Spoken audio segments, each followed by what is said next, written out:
Hi good morning all of you. ഈ ഒരു ക്ലാസ്സിൽ നമ്മൾ ഡിസ്കസ് ചെയ്യുന്നത് skills to become self awareness, അല്ലെങ്കിൽ എങ്ങനെയൊക്കെ സെൽഫ് അവെയർനെസ് നമുക്ക് ബിൽഡ് ചെയ്യാൻ പറ്റും, എങ്ങനെയൊക്കെ സെൽഫ് അവെയർനെസ് നമുക്ക് ഇമ്പ്രൂവ് ചെയ്യാൻ പറ്റും എന്നുള്ളതാണ്. നമ്മൾ കഴിഞ്ഞ ക്ലാസ്സിൽ ഡിസ്കസ് ചെയ്തിട്ടുണ്ടായിരുന്നത് ഇമ്പോർട്ടൻസ് ഓഫ് സെൽഫ് അവെയർനെസ് ആയിരുന്നു. അതിൽ നമ്മൾ പറഞ്ഞിട്ടുണ്ടായിരുന്നു സെൽഫ് അവെയർനെസ് എന്ന് പറയുന്നത് നമ്മുടെ ലൈഫിലെ നിത്യജീവിതത്തിൽ പല ഏരിയാസിലും നമ്മുടെ പ്രൊഫഷണൽ ആൻഡ് പേഴ്സണൽ ലൈഫിൽ നമുക്ക് സക്സസ്ഫുള്ളും ഗ്രൗത്തും ഉണ്ടാവണമെന്നുണ്ടെങ്കിൽ നമുക്ക് സെൽഫ് അവെയർനെസ് എന്നുള്ളത് വളരെ ഇമ്പോർട്ടൻ്റ് ആയിട്ടുള്ള ഒരു ലൈഫ് സ്കില്ലാണ്, ഒരു ഫൗണ്ടേഷൻ ലൈഫ് സ്കില്ലാണ് എന്നാണ് നമ്മൾ പറഞ്ഞിട്ടുണ്ടായിരുന്നത്. ഈ ഒരു വീഡിയോയിൽ നമ്മൾ ഡിസ്കസ് ചെയ്യുന്നത് skills to become self awareness, അല്ലെങ്കിൽ സെൽഫ് അവെയർനെസ് ഉണ്ടാക്കിയെടുക്കാൻ വേണ്ടിയിട്ട് എന്തൊക്കെ സ്കില്ലുകളാണ് നമുക്ക് വേണ്ടത്, എങ്ങനെയൊക്കെ നമുക്ക് സെൽഫ് അവെയർനെസ് ബിൽഡ് ചെയ്യാം എന്നുള്ളതാണ്. നമുക്കറിയാം സ്കിൽ എന്നൊക്കെ പറയുന്നത് തന്നെ നമുക്ക് അക്യൂർ ചെയ്യാൻ പറ്റുന്ന അല്ലെങ്കിൽ ലേൺ ചെയ്യാൻ പറ്റുന്ന നമ്മുടെ എബിലിറ്റീസിനെയാണ് സ്കിൽ എന്ന് പറയാം. സ്കിൽ എന്നുള്ളത് നമുക്ക് ലേൺ ചെയ്യാൻ പറ്റും, അഥവാ ലേണിംഗ് എന്ന് പറയുന്നത് നമുക്കുണ്ടാവുന്ന അനുഭവങ്ങളിലൂടെ അല്ലെങ്കിൽ എക്സ്പീരിയൻസിലൂടെ, അതുപോലെ റിപ്പീറ്റഡ് ആയിട്ടുണ്ടാവുന്ന റിപ്പീറ്റഡ് ആയിട്ട് നമ്മൾ പ്രാക്ടീസ് ചെയ്യുന്ന വഴി നമ്മളിൽ ഉണ്ടാവുന്ന സ്റ്റേബിൾ ആയിട്ടുള്ള ഒരു ബിഹേവിയറൽ ചേഞ്ചസ് ആണ്, അല്ലെങ്കിൽ നമ്മുടെ സ്ഥായി ആയിട്ടുള്ള ഒരു ബിഹേവിയറലായിട്ടുള്ള ഒരു ചേഞ്ച് നമ്മുടെ ബിഹേവിയറിൽ ഉണ്ടാകുന്നതിനെയാണ് സാധാരണ ലേണിംഗ് എന്ന് പറയുക. അങ്ങനെ ലേണിംഗ് സംഭവിക്കുന്നതാണ് സ്കിൽസ് എന്ന് പറയുന്നത്. അതുകൊണ്ട് തന്നെ സ്കിൽസ് നമുക്ക് മോൾഡ് ചെയ്യാൻ പറ്റും, അഥവാ മോഡിഫൈ ചെയ്യാൻ പറ്റും. സ്കില്ലിനെ നമുക്ക് ലേൺ ചെയ്യാൻ പറ്റും, നമുക്ക് പഠിക്കാൻ പറ്റും. സ്കില്ലിനെ നമുക്ക് അൺലേൺ ചെയ്യാൻ പറ്റും. അതുകൊണ്ട് തന്നെ സ്കിൽസ് എന്ന് സാധാരണ പറയുന്നത് നമ്മുടെ എനർജി, നമ്മുടെ സമയം, നമ്മുടെ ടൈമും നമ്മുടെ എനർജിയൊക്കെ യൂസ് ചെയ്തിട്ട് നമ്മൾ ലേൺ ചെയ്യുന്ന നമ്മുടെ കപ്പാസിറ്റീസ് അല്ലെങ്കിൽ നമ്മുടെ എബിലിറ്റീസിനെയാണ് സ്കിൽസ് എന്ന് പറയുന്നത്. ഇത്തരം ലൈഫ് സ്കില്ലുകൾ പലപ്പോഴും നമ്മൾ കഴിഞ്ഞ ക്ലാസ്സിലൊക്കെ ഡിസ്കസ് ചെയ്ത പോലെ നമ്മുടെ ലൈഫിൽ ഉണ്ടാകുന്ന ചലഞ്ചസുകളെ ഇഫക്റ്റീവ്ലി ഡീൽ ചെയ്യാൻ വേണ്ടിയിട്ട്, അല്ലെങ്കിൽ നമുക്കൊരു ഗ്രൗത്ത് ആൻഡ് ഡെവലപ്മെൻറ്റ് ഉണ്ടാക്കാൻ വേണ്ടിയിട്ട് നമ്മളെ ഹെൽപ്പ് ചെയ്യുന്നതാണ്, അല്ലെങ്കിൽ പോസിറ്റീവ് ആൻഡ് അഡാപ്റ്റീവ് ആയിട്ടുള്ള ചേഞ്ചസ് നമ്മളെ ലൈഫിൽ ഉണ്ടാക്കാൻ പറ്റുന്നതാണ് ലൈഫ് സ്കിൽസ് എന്ന് പറയുന്നത്. സ്കിൽസ് എന്ന് പറഞ്ഞാൽ ലേൺഡ് ആയിട്ടുള്ള, അല്ലെങ്കിൽ ലേൺ ചെയ്യാൻ പറ്റുന്ന, മോഡിഫൈ ചെയ്യാൻ പറ്റുന്ന, മോൾഡ് ചെയ്യാൻ പറ്റുന്ന, ഡെവലപ്പ് ചെയ്യാൻ പറ്റുന്ന നമ്മുടെ എബിലിറ്റീസ് ആണ്. ഇത് നമ്മുടെ സമയവും നമ്മുടെ ടൈം ആൻഡ് എനർജി നമ്മൾ യൂസ് ചെയ്തിട്ട് നമ്മൾ നേടിയെടുക്കുന്നതാണ് എന്നുള്ളതാണ്. അതുകൊണ്ട് തന്നെ സ്കില്ലിൻ്റെ വലിയൊരു പോസിബിലിറ്റി ഇത് നമുക്ക് ഇല്ലാത്ത സ്കില്ലുകളെ നമുക്ക് വളർത്തിയെടുക്കാൻ പറ്റുമെന്നുള്ളതാണ്. നമുക്കറിയാം നമുക്ക് എല്ലാവർക്കും ഒരുപോലെ സ്കിൽ ഉണ്ടാവണമെന്നില്ല. നമുക്കറിയാം ഹുസൈൻ ബോൾട്ട് നന്നായിട്ട് ഓടും, അല്ലെങ്കിൽ എ റഹ്മാൻ നന്നായിട്ട് പാട്ട് പാടും. പക്ഷേ എ റഹ്മാൻ പാട്ട് പാടുന്നത് അദ്ദേഹത്തിൻ്റെ ഒപ്റ്റിമൽ ലെവലായിരിക്കാം, പക്ഷേ എ റഹ്മാനേക്കാൾ പാടാനുള്ള സാധ്യത അവിടെ പോസിബിലിറ്റീസ് ഉണ്ട്. അല്ലെങ്കിൽ ഹുസൈൻ ബോൾട്ട് നന്നായിട്ട് ഓടും, അദ്ദേഹം ഓടുന്നതിനേക്കാൾ വേഗതയിൽ ഓടാനുള്ള പോസിബിലിറ്റീസ് അവിടെ ഉണ്ട്.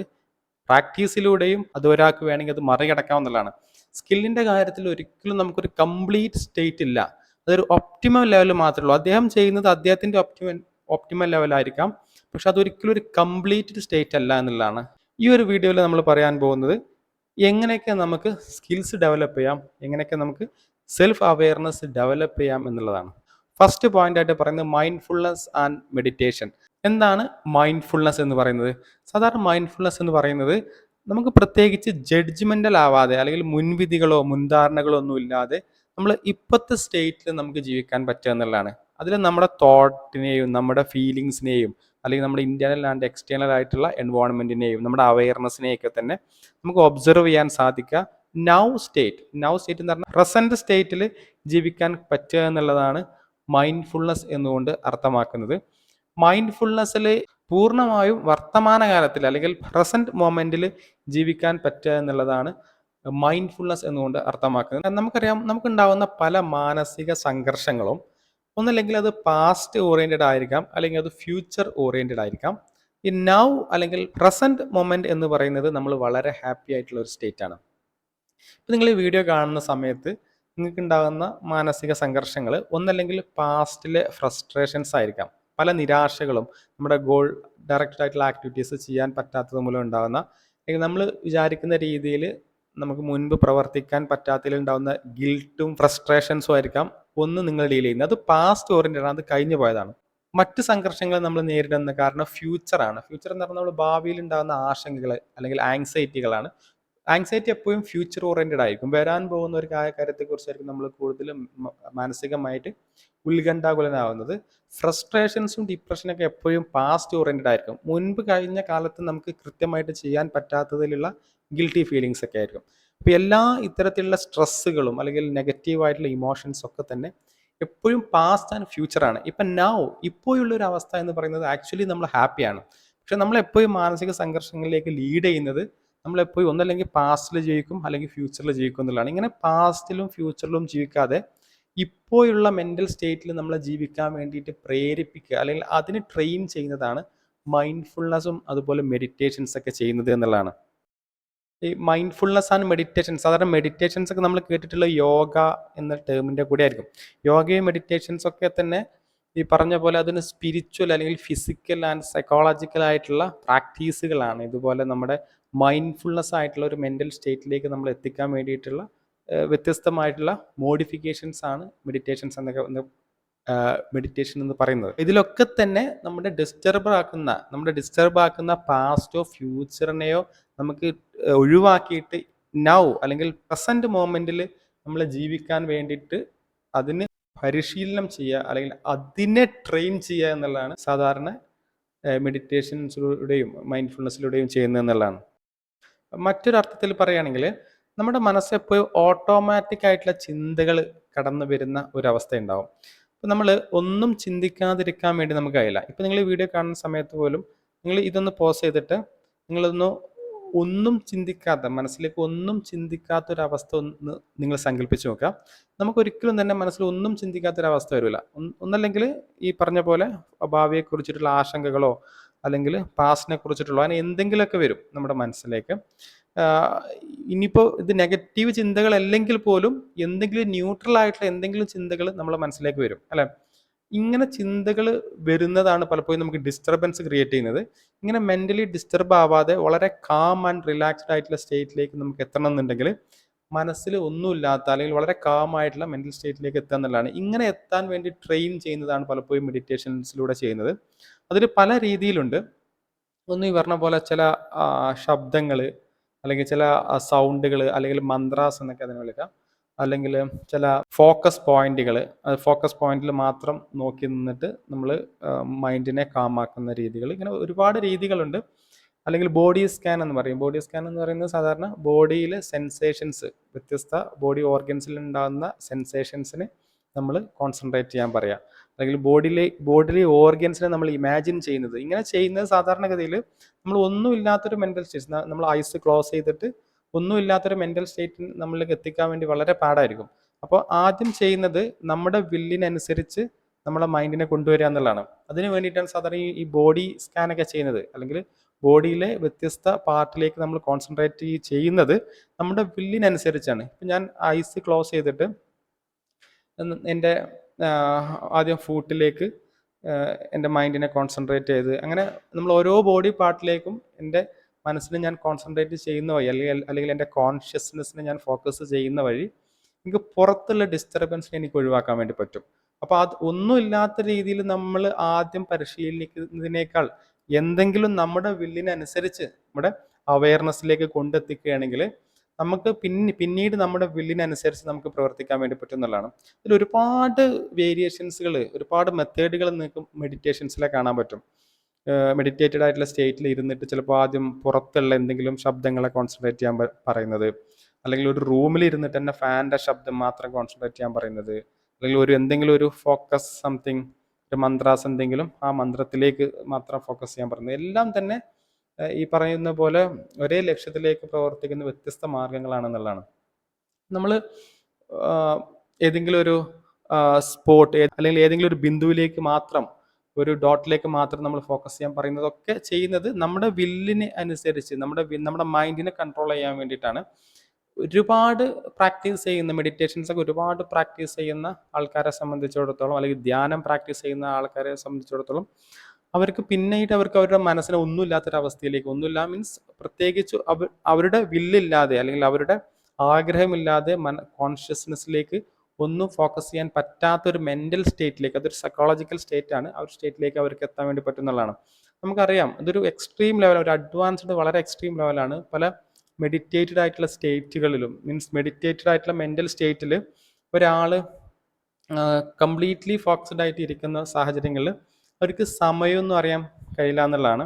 ഇതൊരു സിലബസിൽ പറയുന്നതല്ല, അത്രയും ഡെപ്തിലേക്ക് നമ്മൾ പോകേണ്ട ആവശ്യമില്ല. നിങ്ങൾ കേട്ടിട്ടുണ്ടാവും ഹിമാലയത്തിലൊക്കെ പോയിട്ട് ആൾക്കാർ മെഡിറ്റേറ്റ് ചെയ്യുന്നത് ആയിട്ടൊക്കെ.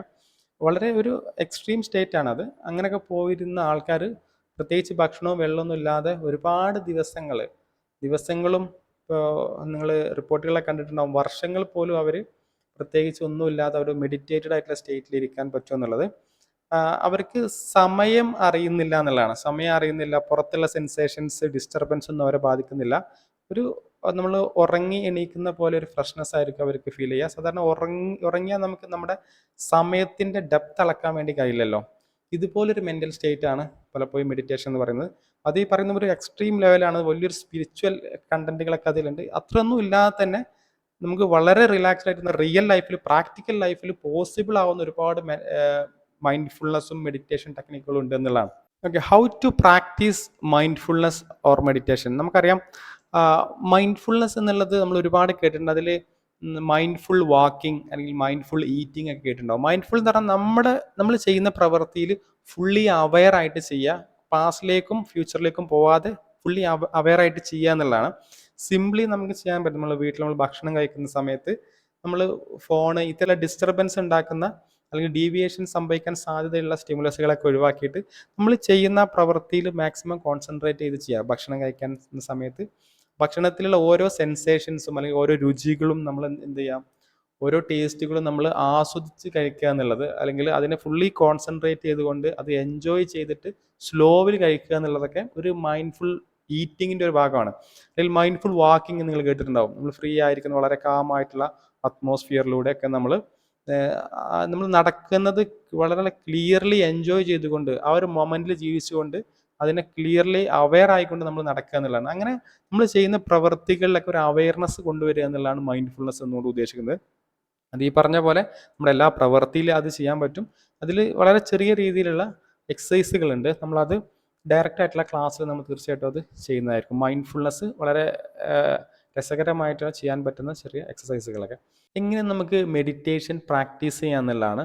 ഒരുപാട് രീതികൾ, വ്യത്യസ്തമായിട്ടുള്ള രീതികൾ മെഡിറ്റേഷൻ പ്രാക്ടീസ് ചെയ്യുന്ന രീതികളുണ്ട്. വളരെ സിമ്പിളായിട്ട് നമുക്ക് ചെയ്യാൻ പറ്റുന്ന ചെറിയ ബ്രീത്തിങ് ടെക്നിക്കിലൂടെ ചെയ്യാം. മൈൻഡ്ഫുൾനെസ് ഒക്കെ ആണെങ്കിൽ നമുക്ക് ഈ പറഞ്ഞ പോലെ നമ്മളെടുക്കുന്ന ബ്രീത്തിങ്ങിൽ നമ്മൾ കോൺസെൻട്രേറ്റ് ചെയ്യാൻ പറ്റും. നമ്മൾ ശ്രദ്ധിക്കാതെ നമ്മൾ ഓട്ടോമാറ്റിക്കായിട്ട് നമ്മൾ ബോഡിയിൽ നടക്കുന്നൊരു നമ്മളെടുക്കുന്ന ശ്വാസവും അതുപോലെ അത് ഇൻഹീൽ ആൻഡ് എക്സീൽ എന്ന് പറയുന്നത് അല്ലേ, അത് ബോഡിയിൽ ഓട്ടോമാറ്റിക്കലായിട്ട് നടക്കുന്ന ഒരു പ്രവർത്തനമാണ്. അപ്പോൾ ഈ ഒരു ഓട്ടോമാറ്റിക് പ്രവർത്തനത്തെ അത് നമ്മുടെ വില്ലില്ലെങ്കിലും നടക്കും. അത് ആ വില്ലില്ലാതെ നടക്കുന്ന ഒരു പ്രവർത്തനത്തെ നിങ്ങൾ കോൺസെൻട്രേറ്റ് ചെയ്യുക, അല്ലെങ്കിൽ ആ ഒരു ബ്രീത്തിങ് എന്ന പ്രോസസ്സിനെ നിങ്ങളുടെ വില്ലിനനുസരിച്ച് നമ്മൾ ചേഞ്ച് ചെയ്യുക എന്നുള്ളതാണ്. അങ്ങനെ ചേഞ്ച് ചെയ്യുമ്പോൾ നമുക്ക് ഒരു കൺട്രോൾ ഫീൽ ചെയ്യുമെന്നുള്ളതാണ്, ഒരു നിയന്ത്രണം ഫീൽ ചെയ്യുമെന്നുള്ളതാണ്. അപ്പോൾ അതിൽ ചെയ്യാൻ പറ്റുന്ന ഒരു ടെക്നിക്ക്, മൈൻഡ്ഫുൾനെസ് ഒക്കെ ഇപ്പോൾ രാവിലെ എണീറ്റിട്ട് ഒരു കാമായിട്ടുള്ള ഫോണൊക്കെ മാറ്റി വെച്ച് സ്വിച്ച് ഓഫ് ചെയ്തിട്ട് അല്ലെങ്കിൽ മാറ്റി വെക്കാം. മറ്റു ഡിസ്റ്റർബൻസോ ശബ്ദമൊന്നും ഇല്ലാതെ ഒരു സ്പേസ് സെലക്ട് ചെയ്യാം. പറ്റുകയാണെങ്കിൽ ഒരു യോഗ പോസ്റ്റിൽ ഇരിക്കാൻ പറ്റുമെങ്കിൽ ഇരിക്കുക. ഇനി അങ്ങനെ പറ്റുന്നില്ലെങ്കിൽ സാധാരണ നിലത്തെങ്കിലും ഇരിക്കുക എന്നുള്ളതാണ്. എന്നിട്ട് പറ്റുകയാണെങ്കിൽ ഒരു ഗ്ലാസ് വെള്ളം കുടിക്കുക. മറ്റു കനമുള്ള ഫുഡുകളൊന്നും കഴിക്കരുത് ബ്രേക്ക്ഫാസ്റ്റ് ചെയ്യുന്നതിന് മുൻപ്. ഞാൻ ചെയ്തതിന് ശേഷം നിങ്ങൾക്ക് ചെയ്യാൻ പറ്റുന്നത്, ഒന്ന് നമ്മൾ സാധാരണ നോർമലി ഒന്ന് ഐസ് ക്ലോസ് ചെയ്യുക. ഐസ് ക്ലോസ് ചെയ്തതിന് ശേഷം നോർമലി നമ്മൾ ചെയ്യുന്ന ബ്രീത്തിങ് ഉണ്ടല്ലോ, ശ്വാസം ഉള്ളിലേക്ക് വലിക്കുന്നു, ഔട്ട് ചെയ്യുന്നു, അതൊരു നോർമൽ പ്രോസസ്സാണ്. നിങ്ങൾ ഇതിൽ നമ്മൾ നോർമലായിട്ട് ചെയ്യുന്നതിനെ തന്നെ ഫോക്കസ് ചെയ്യുക. ഉള്ളിലേക്ക് വലിക്കുന്നതിനെ നിങ്ങളിങ്ങനെ വിഷ്വലൈസ് ചെയ്യുക, ഐസ് ക്ലോസ് ചെയ്തിട്ട് ദെൻ ഔട്ട് ചെയ്യുന്നത് വിഷ്വലൈസ് ചെയ്യാൻ പറ്റും. അപ്പം ഇങ്ങനെ പ്രത്യേകിച്ച് ഒന്നും ചെയ്യണ്ട, നോർമൽ, അതിന് പ്രത്യേകിച്ച് മോഡിഫിക്കേഷൻസ് വരുത്തണ്ട. ബ്രീത്തിങ്ങിൽ മോഡിഫിക്കേഷൻസ് വരുത്താതെ തന്നെ അതിനെ നിങ്ങൾ എന്ത് ചെയ്യുക, കോൺസെൻട്രേറ്റ് ചെയ്യുക. ഉള്ളിലേക്ക് വലിക്കുന്നതും പുറത്തേക്ക് വിടുന്നതും അതിന് നിങ്ങൾ സാധാരണ ഫോക്കസ് ചെയ്യുന്നത്, അതൊരു മൈൻഡ്ഫുൾനെസ് ടെക്നിക്കാണ്. നമ്മുടെ ബ്രീത്തിങ് എന്ന് പറയുന്നത് നമ്മുടെ ബോഡിയിൽ ഓട്ടോമാറ്റിക്കായിട്ട് നടക്കുന്ന ഒരു ഓട്ടോണമിക് നെർവസ് സിസ്റ്റം ഫംഗ്ഷൻ്റെ ഭാഗമാണ്. അപ്പോൾ ഇത്തരം ആ ഒരു ഫംഗ്ഷന് നമ്മൾ ഫോക്കസ് ചെയ്യുന്നത്, ഇത് നമ്മുടെ വില്ലില്ലാതെയും നടക്കും ബ്രീത്തിങ് എന്ന് പറയുന്നത്. ആ ബ്രീത്തിങ്ങിനെ നമ്മൾ ഫോക്കസ് ചെയ്യുന്നത് നമുക്കൊരു കൺട്രോൾ ഫീൽ ചെയ്യും, ഒരു നിയന്ത്രണം ഫീൽ ചെയ്യും എന്നുള്ളതാണ്. ബ്രീത്തിങ് ടെക്നിക്കുകളൊക്കെ അതുപോലെ തന്നെ ബ്രീത്തിങ് ടെക്നിക്കുകളൊക്കെ തന്നെ നമ്മുടെ മനസ്സിനെ നിയന്ത്രിക്കാൻ വേണ്ടി നമ്മളെ ഹെൽപ്പ് ചെയ്യും. അത്തരത്തിലുള്ളൊരു ബ്രീത്തിങ് എക്സസൈസ് ആണ്. അപ്പോൾ ഈ പറഞ്ഞ പോലെ തന്നെ ഒരു മെഡിറ്റേറ്റഡ് ആയിട്ടുള്ള സ്റ്റേറ്റിലോ ഒരു സ്റ്റാൻസിലൊക്കെ നിങ്ങൾ ഇരിക്കുക. അങ്ങനെ അല്ലെങ്കിൽ ഈ പറഞ്ഞ പോലെ ഒട്ടും പറ്റുന്നില്ലെങ്കിൽ നിലത്ത് ഇരിക്കാൻ വേണ്ടി ശ്രദ്ധിക്കുക. നിലത്തിരുന്നതിന് ശേഷം നമ്മൾ ബ്രീത്തിങ്ങിന് ചില മോഡിഫിക്കേഷൻസ് ഒക്കെ വരുത്തിയിട്ട് നമുക്ക് മെഡിറ്റേഷൻ പ്രാക്ടീസ് ചെയ്യാം. അപ്പോൾ അതിൽ ഒരുപാട് രീതികളുണ്ട്. ഒരു സിമ്പിൾ ഒരു സിമ്പിൾ ടെക്നിക്കാണ് പറയുന്നത്. നിങ്ങൾ ആദ്യം ഐസ് ക്ലോസ് ചെയ്തിട്ട് ഒരു മെഡിറ്റേഷൻ സ്റ്റേറ്റിൽ ഇരുന്നതിന് ശേഷം ഈ പറഞ്ഞ പോലെ മറ്റു ഡിസ്റ്റർബൻസുകളൊക്കെ നിങ്ങൾ ഒഴിവാക്കുക. ദെൻ ശ്വാസം ഉള്ളിലേക്ക് വലിക്കുന്നത് നിങ്ങൾ ഒബ്സർവ് ചെയ്യുക. അങ്ങനെ ശ്വാസം ഇൻഹീൽ ചെയ്യുന്നത് നിങ്ങൾ ഒബ്സർവ് ചെയ്യുക. ഇപ്പോൾ സ്ലോവിൽ ചെയ്യുകയും ചെയ്യുക. ചെയ്യുന്നത് വളരെ സ്ലോവിൽ ചെയ്യുക. ഉള്ളിലേക്ക് വലിച്ച് നമ്മുടെ ശ്വാസകോശത്തിൻ്റെ ഫുള്ള് നിറഞ്ഞു എന്ന് നിങ്ങൾ ഉറപ്പ് വരുത്തുക.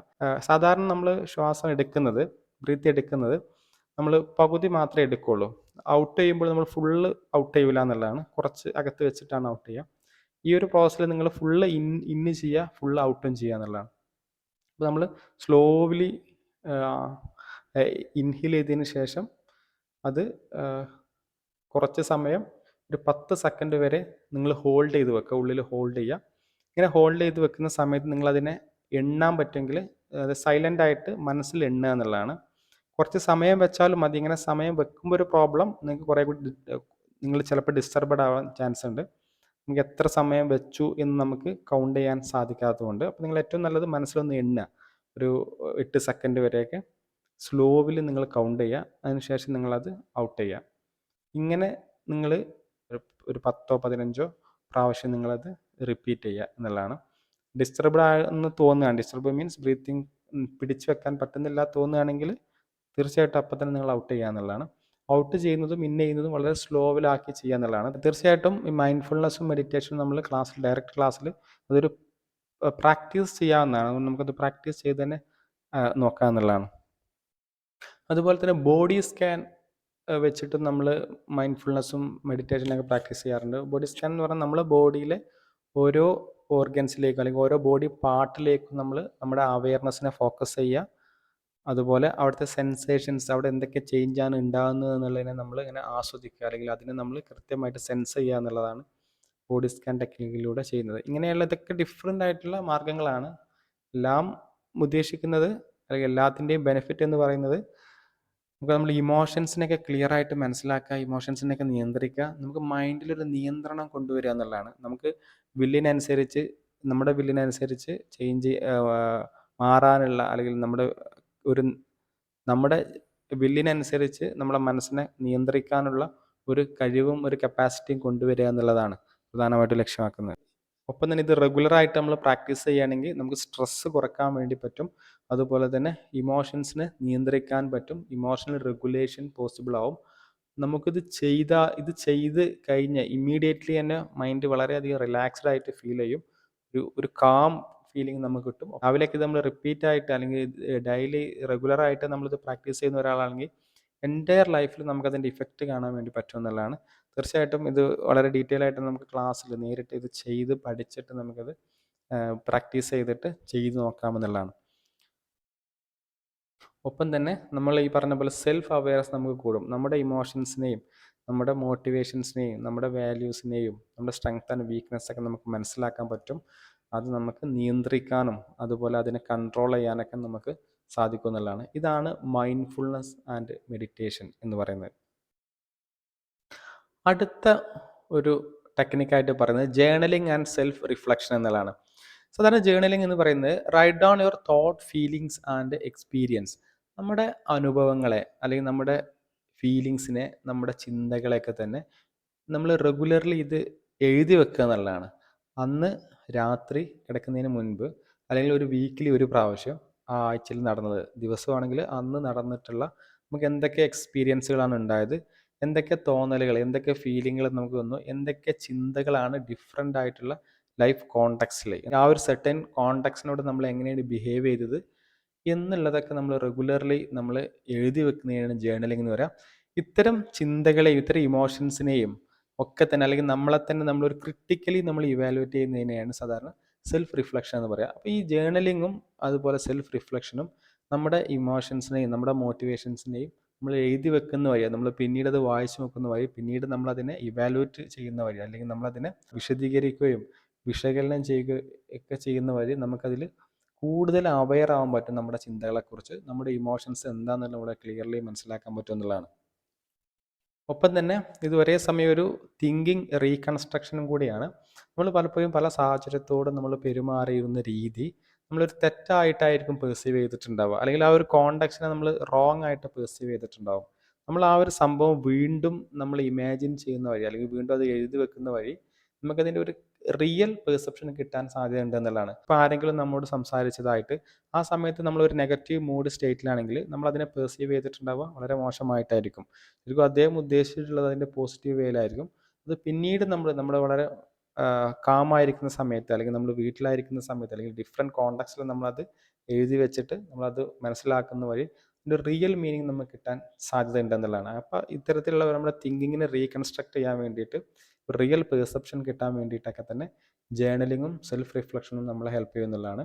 ആത്യന്തികമായിട്ട് ഈ പറഞ്ഞ പോലെ നമ്മൾ ഒരു കാര്യത്തെ നമ്മുടെ ചിന്തകളെ നമ്മുടെ അനുഭവങ്ങൾ എഴുതി വെക്കുന്ന വഴി നമുക്കതിനെ വീണ്ടും റീകൺസ്ട്രക്ട് ചെയ്യാൻ പറ്റും. അതിനെ റിയലി മനസ്സിലാക്കാൻ വേണ്ടി പറ്റും. അത് നമ്മുടെ വീക്ക്നെസ്സുകളും നമ്മുടെ സ്ട്രെങ്ത്തുകളും നമുക്ക് മനസ്സിലാക്കി തരാൻ വേണ്ടിയിട്ട് ഹെൽപ്പ് ചെയ്യുന്നുള്ളതാണ്. ഇത് ഇത് എങ്ങനെ നമുക്ക് പ്രാക്ടീസ് ചെയ്യാം? സിമ്പിളാണ്. ഒന്ന്, നിങ്ങൾ റൈറ്റ് ഡൗൺ ചെയ്യുക. എല്ലാ ദിവസവും രാത്രി കിടക്കുന്നതിന് മുൻപ് അന്ന് സംഭവിച്ചിട്ടുള്ള അനുഭവങ്ങൾ, എന്തൊക്കെ എക്സ്പീരിയൻസുകളാണ് ഉണ്ടായത്, ആ എക്സ്പീരിയൻസിൽ നിങ്ങൾ എങ്ങനെയൊക്കെയാണ് ബിഹേവ് ചെയ്തത്, ഒക്കെ കീ മൊമെൻറ്റുകളും എന്തൊക്കെ പുതിയ അനുഭവങ്ങളൊക്കെ ആ ദിവസം നമുക്ക് കിട്ടി, അതുപോലെ തന്നെ എന്തൊക്കെ ചലഞ്ചുകളാണ് നേരിട്ട് നമുക്ക് പ്രത്യേകിച്ച് ആക്ട് ചെയ്യാൻ പറ്റാത്ത അല്ലെങ്കിൽ നമ്മുടെ സ്കില്ലും നോളജും ഉപയോഗിക്കാൻ പറ്റാത്ത എന്തൊക്കെ അനുഭവങ്ങൾ ഉണ്ടായി, എന്തൊക്കെ സക്സസ് നിങ്ങൾക്ക് ഉണ്ടായി, എന്തൊക്കെ വിജയങ്ങൾ ഉണ്ടായി. ഇത്തരം വിജയങ്ങളും അതുപോലെ തന്നെ ഇത്തരം പരാജയങ്ങളൊക്കെ സംഭവിക്കുന്ന സാഹചര്യങ്ങൾ നിങ്ങൾക്ക് എന്താണ് തോന്നിയത്? ഒരു ഗിൽറ്റി ഫീലിംഗ് ആണോ തോന്നിയത്? ഒരു വെല്ലുവിളിയായിട്ട് നിങ്ങൾക്ക് അതിനെ കാണാൻ പറ്റിയോ? അങ്ങനെ എന്ത് ഫീലിംഗ് ആണ് ഉണ്ടായത്? നിങ്ങൾ എങ്ങനെ അവിടെ ബിഹേവിയറലി റെസ്പോണ്ട് ചെയ്തത്? ആ സിറ്റുവേഷൻസിൽ നിന്ന് നിങ്ങൾ എന്താണ് പഠിച്ചത്? ഇങ്ങനെയുള്ള ആ ഒരു കാര്യത്തെക്കുറിച്ച് നിങ്ങൾ എഴുതി വെക്കുക എന്നുള്ളതാണ് ഏറ്റവും നല്ലത്. എല്ലാ ദിവസവും എഴുതി വെക്കുക എന്നുള്ളതാണ്. പറ്റുന്നില്ലെങ്കിൽ 2 ദിവസത്തിൽ കൂടുമ്പോൾ ഒരു ദിവസമെങ്കിലും എഴുതി വെക്കുക എന്നുള്ളതാണ്. അതിനും പറ്റുന്നില്ലെങ്കിൽ ആഴ്ചയിൽ ഒരു പ്രാവശ്യമെങ്കിലും ആ ഒരു വീക്കിൽ ഉണ്ടായിട്ടുള്ള പ്രധാനപ്പെട്ട മൊമെൻറ്റുകൾ, അതിൽ ചലഞ്ച് എന്തൊക്കെയുണ്ട്, എന്തൊക്കെ വീക്ക്നെസ്സുകൾ നേരിട്ടു, എന്തൊക്കെ കാര്യങ്ങൾ അത്തരം സിറ്റുവേഷനിൽ പഠിക്കാൻ പറ്റി എന്നുള്ളത് എഴുതി വെക്കുന്നത് നന്നായിരിക്കും. നമ്മളിങ്ങനെ എഴുതി വെക്കുമ്പോൾ നമ്മൾ മടി വെച്ചിട്ട് നമ്മൾ ഫോണിൽ ടൈപ്പ് ചെയ്യാനോ അല്ലെങ്കിൽ ഫോണിൽ എഴുതി വെക്കാനോ ശ്രമിക്കും. ഏറ്റവും നല്ലത് ഒരു പെന്നും പേപ്പറും എടുത്തിട്ട് ഒരു ബുക്ക് എടുത്തിട്ട് നിങ്ങളെ പ്രൈവറ്റായിട്ട് നിങ്ങൾക്ക് സൂക്ഷിക്കാൻ പറ്റുന്ന രീതിയിൽ അതിനെ എഴുതി വെക്കുക എന്നുള്ളതാണ്. ഇങ്ങനെ നമ്മൾ എഴുതി വെക്കുന്ന വഴി ഈ പറഞ്ഞ പോലെ നമ്മുടെ ചിന്തകളുടെയും നമ്മുടെ ബിഹേവിയറിൻ്റെയും നമ്മുടെ ഇമോഷണൽ റെസ്പോൺസിൻ്റെയൊക്കെ ഒരു പാറ്റേൺ നമുക്ക് മനസ്സിലാവുന്നതാണ്. അല്ലെങ്കിൽ എന്തൊക്കെ കോണ്ടെക്സ്റ്റിലാണ് നമുക്ക് ഗിൽറ്റി ഫീലിംഗ് വരുന്നത്, അല്ലെങ്കിൽ ഏതൊക്കെ ഫീലിങ്ങിലാണ് ഞാൻ കൂടുതൽ സ്ട്രെസ്ഫുൾ ആവുന്നത്, ഇങ്ങനെ നമുക്ക് മനസ്സിലാക്കാൻ വേണ്ടിയിട്ടും അല്ലെങ്കിൽ അല്ലെങ്കിൽ ഏത് ടൈപ്പ് ഓഫ് സിറ്റുവേഷനോടാണ് നമ്മൾ ഇങ്ങനെ ബിഹേവ് ചെയ്യുന്നത്, അങ്ങനെ ഒരു ബിഹേവിയറൽ പാറ്റേൺ, നമ്മുടെ ഇമോഷണൽ പാറ്റേൺ, അങ്ങനെ ഒരു പാറ്റേൺ മനസ്സിലാക്കാൻ വേണ്ടിയിട്ട് നമ്മളെ ഹെൽപ്പ് ചെയ്യുന്നുള്ളതാണ്. അതുപോലെ തന്നെ നിങ്ങളെ സ്റ്റിമുലേറ്റ് ചെയ്യുന്ന അല്ലെങ്കിൽ നിശ്ചയത്തെ അല്ലെങ്കിൽ നിങ്ങളുടെ ആങ്കറിനെ അല്ലെങ്കിൽ നിങ്ങളുടെ നെഗറ്റീവായിട്ടുള്ള അല്ലെങ്കിൽ നിങ്ങളുടെ പോസിറ്റീവായിട്ടുള്ള ബിഹേവിയറൽ റെസ്പോൺസിന് സ്റ്റിമുലേറ്റ് ചെയ്യുന്ന ഫാക്ടേഴ്സ് എന്തൊക്കെയാണെന്നുള്ളത് വ്യക്തമായിട്ട് മനസ്സിലാക്കാൻ വേണ്ടിയിട്ടും ജേർണലിങ്ങും സെൽഫ് റിഫ്ലക്ഷനും നിങ്ങൾക്ക് ഉപകരിക്കും എന്നുള്ളതാണ്. മറ്റൊരു പ്രധാനപ്പെട്ട ഒരു സ്ട്രാറ്റജിയാണ് സീക്കിംഗ് ഫീഡ്ബാക്ക് ഫ്രം അതേഴ്സ് എന്നുള്ളത്. നമുക്കറിയാം, നമ്മളെ കുറിച്ചിട്ടുള്ള നമ്മുടെ സ്ട്രെങ്ത്തും നമ്മുടെ വീക്ക്നെസ്സും നമ്മുടെ ഇമോഷനും മോട്ടിവേഷനും മനസ്സിലാക്കാനുള്ള നമ്മുടെ കപ്പാസിറ്റിയാണ് സെൽഫ് അവെയർനെസ്. ഇത് നമ്മൾ മനസ്സിലാക്കുന്നത് നമ്മളെ പെർസീവ് ചെയ്യുന്നതിലൂടെയാണ്, അല്ലേ? മറ്റുള്ളവരിൽ നിന്നല്ല, നമ്മളെ തന്നെ പെർസീവ് ചെയ്യുന്നതിലൂടെയാണ്. പക്ഷേ പലപ്പോഴും നമ്മളെ മനസ്സിലാക്കാൻ ശ്രമിക്കുമ്പോൾ ഒരുപാട് ബയാസ്ഡ് ആവും, അല്ലെങ്കിൽ ഒരുപാട് തെറ്റായിട്ടുള്ള ധാരണകളായിരിക്കും കിട്ടുക എന്നുള്ളതാണ്. നമ്മളൊരു സിറ്റുവേഷൻസിൽ ഇങ്ങനെ ബിഹേവ് ചെയ്തത് അത് കറക്റ്റാണെന്ന് നമ്മൾ വിചാരിക്കും, പക്ഷെ അത് എപ്പോഴും കറക്റ്റ് ആവണമെന്നില്ല. അതേഴ്സ് പേഴ്സ്പെക്റ്റീവ് എന്താണെന്ന് നമ്മൾ മനസ്സിലാക്കുന്ന വഴി അല്ലെങ്കിൽ നമ്മുടെ ഇവാലുവേഷൻ എത്രത്തോളം റൈറ്റ് ആയിരുന്നു എന്ന് നമുക്ക് മനസ്സിലാക്കാൻ പറ്റും. അതൊരു റിയൽ പെർസെപ്ഷനിലേക്ക് നമ്മൾ ലീഡ് ചെയ്യുന്നതാണ്. സീക്കിംഗ് ഫ്രം അതേഴ്സ് എന്ന് പറഞ്ഞാൽ നമ്മുടെ ബിഹേവിയറിനെ കുറിച്ചും ആക്ഷൻസിനെ കുറിച്ചും അല്ലെങ്കിൽ നമ്മൾ ആ ഒരു സെർട്ടൻ സിറ്റുവേഷൻസിൽ ബിഹേവ് ചെയ്ത രീതി, അല്ലെങ്കിൽ നമ്മൾ അവിടെ സംസാരിച്ച രീതി, അല്ലെങ്കിൽ അവിടെ നമ്മൾ പ്രവർത്തിച്ച രീതിയെക്കുറിച്ചൊക്കെ മറ്റുള്ളവരോട് ഫീഡ്ബാക്ക് ചോദിക്കുക അല്ലെങ്കിൽ മറ്റുള്ളവരുടെ അഭിപ്രായം ചോദിക്കുക എന്നുള്ളതാണ് പറയുന്നത്. ഇത് നമ്മുടെ സെൽഫ് പെർസെപ്ഷൻ, നമുക്ക് നമ്മളെ കുറിച്ചിട്ടുള്ള ഒരു പെർസെപ്ഷൻ ഉണ്ട്. ഈ പെർസെപ്ഷൻ മറ്റൊരു പേഴ്സ്പെക്റ്റീവ്, അതേഴ്സ് പേഴ്സ്പെക്റ്റീവ് എന്താണെന്ന് നമുക്ക് മനസ്സിലാക്കാൻ പറ്റും. എപ്പോഴും ഒരു ഐഡിയൽ സെൽഫ് നമുക്കുണ്ടാവും, അല്ലെ? എപ്പോഴും നമുക്കൊരു ഐഡിയൽ സെൽഫ് ഉണ്ടാവും. ഐഡിയൽ സെൽഫ് എന്ന് പറഞ്ഞാൽ നമ്മൾ എന്താണോ ആവാൻ ആഗ്രഹിക്കുന്നത് അതായിരിക്കും ഒരു ഐഡിയൽ സെൽഫ് എന്ന് പറയുന്നത്. അത് റിയൽ സെൽഫ് അത് കറക്റ്റ് ആവണമെന്നില്ല. ഈ ഐഡിയൽ സെൽഫും റിയൽ സെൽഫും എത്രത്തോളം ഡിഫറെൻ്റ് ആണോ അത്രയും നമുക്ക് സ്ട്രെസ്ഫുൾ ആയിരിക്കും പലപ്പോഴും എന്നുള്ളത്. അല്ലെങ്കിൽ നമ്മൾ പലപ്പോഴും റിയാലിറ്റി ഓറിയൻറ്റഡ് ആയിരിക്കില്ല നമ്മുടെ ലൈഫ് എന്നുള്ളതാണ്. ഈ ഐഡിയൽ സെൽഫും റിയൽ സെൽഫും തമ്മിൽ എത്രത്തോളം അടുത്ത് നിൽക്കുന്നോ അത്രത്തോളം ആ ഒരു വ്യക്തി കൂടുതൽ സാറ്റിസ്ഫൈഡ് ആയിരിക്കും അല്ലെങ്കിൽ സക്സസ് ആയിരിക്കും ലൈഫിൽ എന്നുള്ളതാണ്. പലപ്പോഴും നമ്മുടെ ഐഡിയൽ ലൈഫ്, ഒരു ഐഡിയൽ സെൽഫ് ഒന്നും റിയൽ സെൽഫ് വളരെ ഡിഫറൻ്റ് ആയിരിക്കും. ഇങ്ങനെ റിയൽ സെൽഫ് വളരെ വ്യക്തമായിട്ട് നമുക്ക് മനസ്സിലാക്കണം എന്നുണ്ടെങ്കിൽ നമ്മൾ പെരുമാറിയ രീതി, നമ്മൾ കമ്മ്യൂണിക്കേറ്റ് ചെയ്ത രീതി, അല്ലെങ്കിൽ നമ്മുടെ ബിഹേവിയറും ആക്ഷൻസിനും കുറിച്ച് എങ്ങനെയാണ് മറ്റുള്ളവർ പെർസീവ് ചെയ്തത് എന്നുള്ളത് നമ്മളെ ഏറ്റവും അടുത്തിട്ടുള്ള ആൾക്കാരോട്, ഇപ്പം നമുക്ക് ഏറ്റവും വിശ്വാസമുള്ള നമ്മുടെ സഹപ്രവർത്തകരോട്, നമ്മുടെ ഫ്രണ്ട്സിനോട്, അല്ലെങ്കിൽ കോളേജ് മേറ്റ്സിനോടൊക്കെ നമുക്ക് വേണമെങ്കിൽ ചോദിക്കാമെന്നുള്ളതാണ്. അല്ലെങ്കിൽ ഫാമിലി മെമ്പേഴ്സിനോടോ ഒക്കെ നമുക്ക് ചോദിക്കാമെന്നുള്ളതാണ്. ഇപ്പോൾ ഒരു ക്ലാസ്സിൽ ആരെങ്കിലുമായിട്ടൊരു പ്രശ്നം ഉണ്ടായെന്ന് വിചാരിക്കുക. ആ പ്രശ്നം ഉണ്ടായാൽ നമ്മളെപ്പോഴും അതിനെ പെർസീവ് ചെയ്തിട്ടുള്ളത് നമ്മൾ ചെയ്തത് കറക്റ്റാണ് എന്നുള്ളതായിരിക്കും, അല്ലേ? അത് നമ്മൾ ചെയ്തത് റൈറ്റാണ്, മറ്റുള്ളവരുടെ ഭാഗത്താണ് പ്രശ്നം എന്നുള്ളതായിരിക്കും. ഇതിൻ്റെ ഇടയിൽ ഈ കാര്യങ്ങളെക്കുറിച്ച് അറിയുന്ന, അല്ലെങ്കിൽ നമ്മളെക്കുറിച്ച് അറിയുന്ന നമ്മളൊരു ഫ്രണ്ട് ഉണ്ടാവും. നമ്മൾ ഒരു ഈ ഒരു കോണ്ടെക്സ്റ്റ് കഴിഞ്ഞതിന് ശേഷം അവരോട് നമ്മൾ ചോദിക്കുകയാണ്, ഞാൻ അപ്പോൾ അങ്ങനെ ബിഹേവ് ചെയ്തല്ലോ, അതിലെന്തെങ്കിലും പ്രശ്നമുണ്ടോ, അല്ലെങ്കിൽ അല്ലെങ്കിൽ നിനക്ക് എന്താണ് തോന്നിയത്, ഞാൻ അവിടെ അങ്ങനെയല്ലേ ബിഹേവ് ചെയ്യേണ്ടിയിരുന്നത്, നീ ആണെങ്കിൽ എങ്ങനെയാണ് ബിഹേവ് ചെയ്യുക, ഇങ്ങനെയൊക്കെ ചോദിക്കുക. ഇങ്ങനെയൊക്കെ ചോദിക്കുന്ന വഴി അവരുടെ ഒരു പേഴ്സ്പെക്റ്റീവ്, അല്ലെങ്കിൽ ആ ഒരു നടന്ന കോണ്ടെക്സ്റ്റിനെ കുറിച്ചിട്ടുള്ള ഒരു ബയാസ്ഡ് അല്ലാത്ത, ബയാസ്ഡ് എന്ന് പറഞ്ഞാൽ അദ്ദേഹത്തിൻ്റെ ചില പെർസെപ്ഷനൊക്കെ അവിടെ സ്വാധീനിക്കുന്നുണ്ടാവും, പക്ഷെ നമ്മളെ പെർസെപ്ഷനിൽ നിന്നും വളരെ ഡിഫറെൻ്റ് ആയിട്ടുള്ളൊരു ഒരു അഭിപ്രായം, അല്ലെങ്കിൽ ഒരു പേഴ്സ്പെക്റ്റീവ് നമുക്ക് അവിടെ കാണാൻ വേണ്ടി സാധിക്കുന്നുള്ളതാണ്. പലപ്പോഴും നമ്മളെടുക്കുന്ന തീരുമാനങ്ങളും നമ്മൾ പ്രവർത്തിക്കുന്ന രീതിയിലൊക്കെ ഒരുപാട് തെറ്റായിട്ടുള്ള ധാരണകളും, അല്ലെങ്കിൽ നമ്മൾ കാണാൻ പറ്റാത്ത ഒരുപാട് സ്പോട്ടുകൾ ഉണ്ടാവും, ഒരുപാട് ബ്ലൈൻഡ് സ്പോട്ടുകൾ ഉണ്ടാവും. അത്തരം നമ്മുടെ ചില വീക്ക്നെസ്സുകളൊക്കെ ഇത്തരം നമ്മുടെ ഫ്രണ്ട്സുകൾക്കും അല്ലെങ്കിൽ നമ്മുടെ സഹപ്രവർത്തകർക്കും നമുക്ക് മനസ്സിലാക്കി തരാൻ പറ്റുന്നതാണ്. ഒന്ന്, ഇങ്ങനെ അവർ പറയുന്ന സാഹചര്യത്തിൽ നമ്മളൊരിക്കലും ജഡ്ജ്മെൻ്റൽ ആവാൻ പാടില്ല, നമ്മൾ ഓപ്പൺ മൈൻഡഡ് ആയിരിക്കണം എന്നുള്ളതാണ്. നമ്മുടെ ഭാഗത്ത് അതിൽ തെറ്റുണ്ടെങ്കിൽ നമ്മൾ അതിനെ തിരുത്താനും, ആ ഒരു സാഹചര്യത്തിൽ നമ്മൾ ക്രിട്ടിക്കലി ഇവാലുവേറ്റ് ചെയ്യാനും വേണ്ടിയിട്ട് നമ്മൾ വില്ലിങ് ആവണം എന്നുള്ളതാണ്. അങ്ങനെ വില്ലിങ് ആവുന്ന സാഹചര്യങ്ങളിൽ മറ്റുള്ളവരോട് കോണ്ടക്സ്റ്റിനെ കുറിച്ചും നമ്മളവിടെ ബിഹേവ് ചെയ്ത രീതിയെക്കുറിച്ചും ചോദിക്കുന്നത് ബ്ലൈൻഡ് സ്പോട്ടിനെ നമുക്ക് മനസ്സിലാക്കാനും, വളരെ ക്ലിയർ ആയിട്ടുള്ള ഒരു പേഴ്സ്പെക്റ്റീവ് മനസ്സിലാക്കാനും, നമുക്ക് നമ്മളെക്കുറിച്ചിട്ടുള്ള പെർസെപ്ഷൻ എത്രത്തോളം റൈറ്റ് ആയിരുന്നു, എത്രത്തോളം കോൺഗ്രുവൻ്റ് ആണ് എന്ന് നമുക്ക് മനസ്സിലാക്കാൻ വേണ്ടിയിട്ടും ഹെൽപ്പ് ചെയ്യുന്നുള്ളതാണ്. ഇത് നമുക്ക് ഈ പറഞ്ഞ പോലെ ഒരു പേഴ്സണൽ ഡെവലപ്മെൻറ്റിന് വേണ്ടിയിട്ടും നമ്മുടെ റിലേഷൻഷിപ്പ് കൂടുതൽ സ്ട്രോങ് ആക്കാൻ വേണ്ടിയിട്ടും കൂടുതൽ ബിൽഡ് ചെയ്യാനൊക്കെ കൂടുതൽ ഉപകരിക്കുമെന്നുള്ളതാണ്.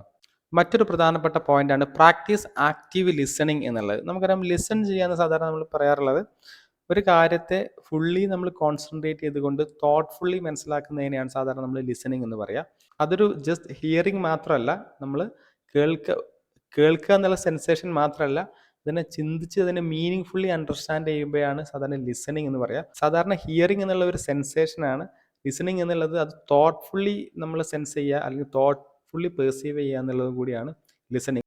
ഹിയറിങ്ങിൽ നിന്നും വ്യത്യാസമായിട്ട് ലിസണിങ്ങിൽ ഈ പറഞ്ഞ ഒരുപാട് ഇന്റർ പേഴ്സണൽ ഇമോഷണൽ ആസ്പെക്ട് കൂടി ഉണ്ട് എന്നുള്ളതാണ്. എമ്പതി പോലെയുള്ള ഒരുപാട് കാര്യങ്ങൾ ലിസണിങ്ങിൽ ഉണ്ടാവും എന്നുള്ളതാണ്. സാധാരണ മറ്റുള്ളവർ പറയുന്ന കാര്യങ്ങൾ ശ്രദ്ധാപൂർവം വളരെ ആക്റ്റീവായിട്ട് നമ്മൾ അതിനെ കോൺസെൻട്രേറ്റ് ചെയ്യുക, അല്ലെങ്കിൽ അവർ പറയുന്ന മെസ്സേജുകൾ അല്ലെങ്കിൽ അവരുടെ ബോഡി ലാംഗ്വേജുകളൊക്കെ നമ്മൾ വളരെ ക്ലിയർലി മനസ്സിലാക്കിയിട്ട് മാത്രം അതിനോട് റെസ്പോണ്ട് ചെയ്യുന്ന ഒരു രീതിയാണ് ആക്റ്റീവ് ലിസണിങ് എന്ന് സാധാരണ പറയാറുള്ളത്.